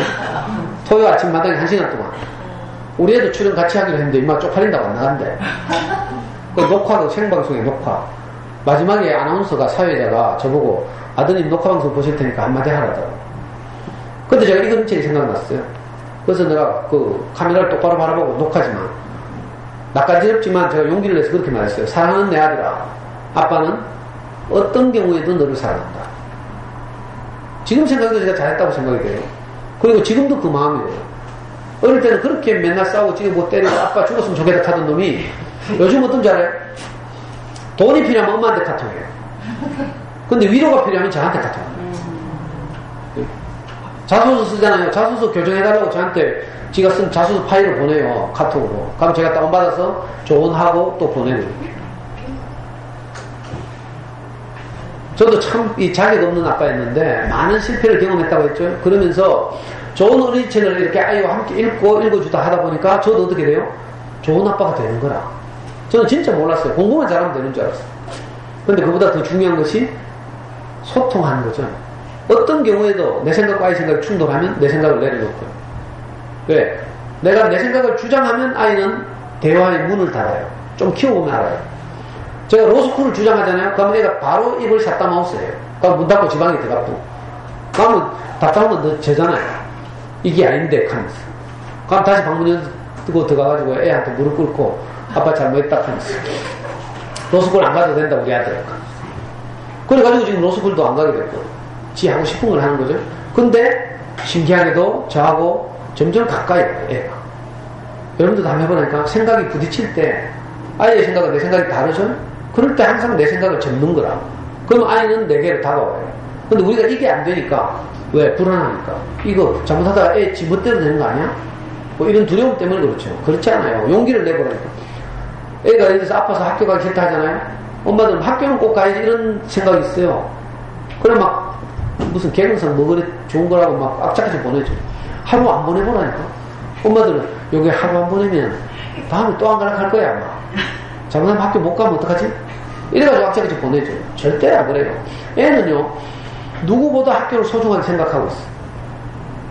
이상하죠? 이게 우리 사회가 우리 아이한테 이미 주입한 거예요. 우리 애가 하루는 군대를 갔는데 탈영하려고 하더라고요. 왜? 진짜 군대에서 폭력이 시달려가 정말 두려워 떨면서 탈영하려고 했어요. 제가 어떤 말로 위로하고 설득해도 안 되더라고. 내가 울면서 설득했거든요. 근데도 안 돼요. 할 수 없이 내 생각을 내려놨어요. 왜? 아이를 살려야 하니까. 억지로 이런 군대 폭력이 시달리는 아이들이 억지로 집에서 호소를 했는데 니만 군대 생활하냐 임마. 이렇게 말하면 어떻게 돼요? 군대 돌아가서 어디 목매는 거라. 우리 애는요 배를 타거든요. 바다에 뛰어내리면 끝이라. 그래서 제가 너무 걱정이 되고 두려워가지고, 그래, 탈영하자, 이렇게 말했어요. 진짜로. 그리고 진짜 뭐 미국에 밀양시켜서 뭐 아는 친척 집에 보낼까 이런 생각도 하고. 아니면 막 해양경찰 본부 찾아가가지고 내가 분신이라도 할까 막 이 생각도 하고. 애가 죽게 생겼으니까.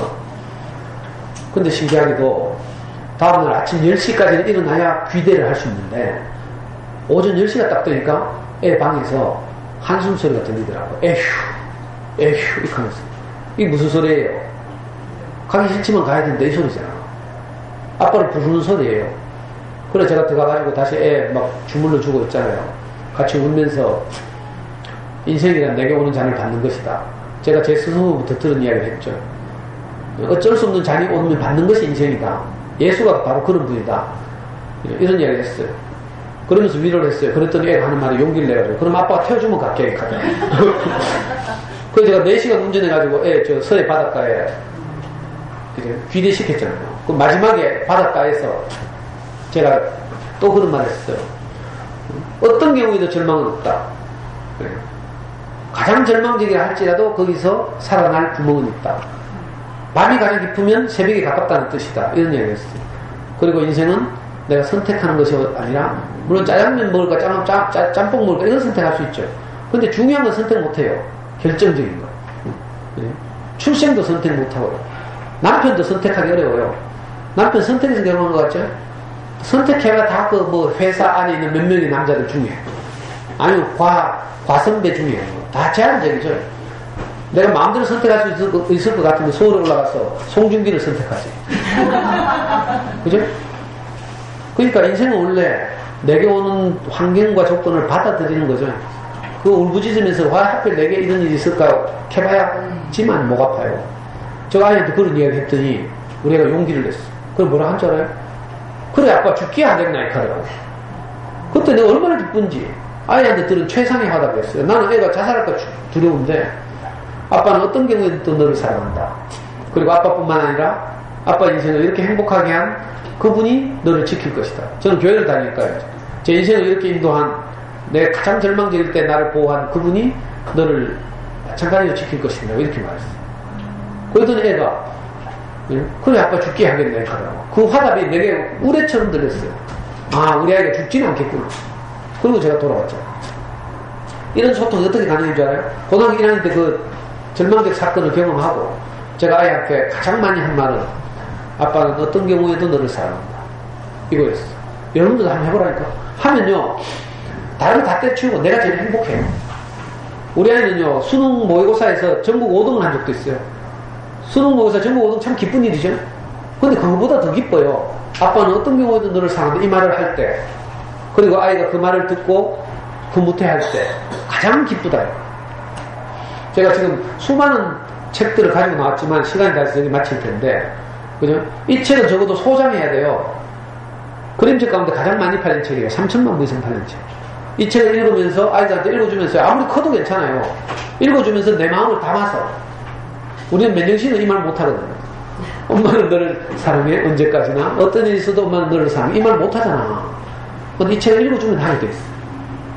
책의 힘을 빌려서. 그럼 아이들 정말 좋아해요. 자존감 높아져요.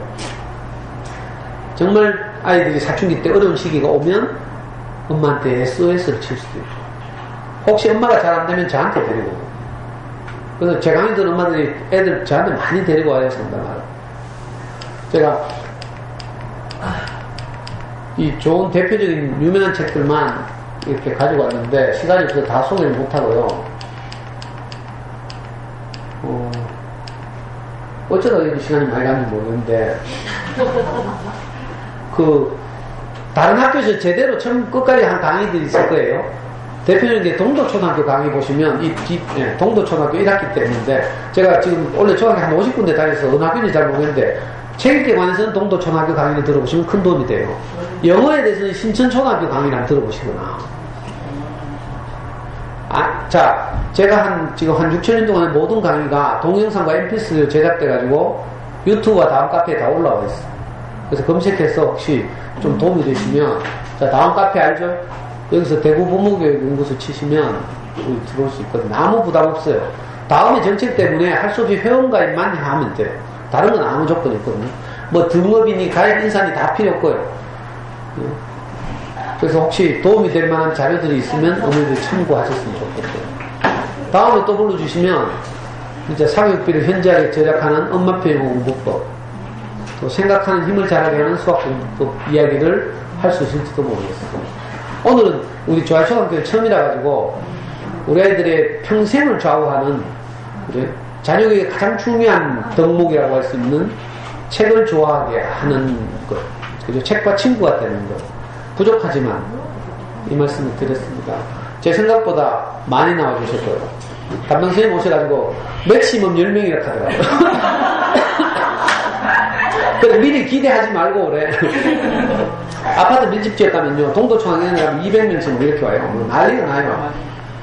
저는 또 잠순에서 좀 알려져가지고 자녀교육 아는 분들은 이제 좀 알려져 있거든요. 그래서 다른 학교에서도 원정 오고 막 이래요. 근데 그게 중요한 게 아니고 한 분이라도 그죠? 제 마음이 이렇게 전해지면 저는 그것으로 만족하거든요. 근데 오늘 여기 와서 이렇게 말씀드려 보니까 엄마들이 너무 좋아하시고 11시 반에 마친다고 하니까 더 아락하시고 그래가지고 저도 참 기뻤어요. 흐뭇하고 행복했고요. 혹시라도 인연이 되어서 온라인으로라도 카페에서 인연이 되었으면 좋겠고요. 또 아이를 키우다가 내가 길을 잃거나 또 길이 막히거나 하시거든 언제든지 저한테 찾아오시면 돼요. 주로 주말에 오시면 제가 이제 상담 주로 하고요. 왜냐하면 주중에는 오전에 오시면 되지만 낮에는 아이들하고 제가 이렇게 뭐 하는 게 있거든요. 그래서 그죠? 조금이라도 도움이 됐으면 좋겠습니다. 잘 들어주셔서 감사합니다. 마치겠습니다.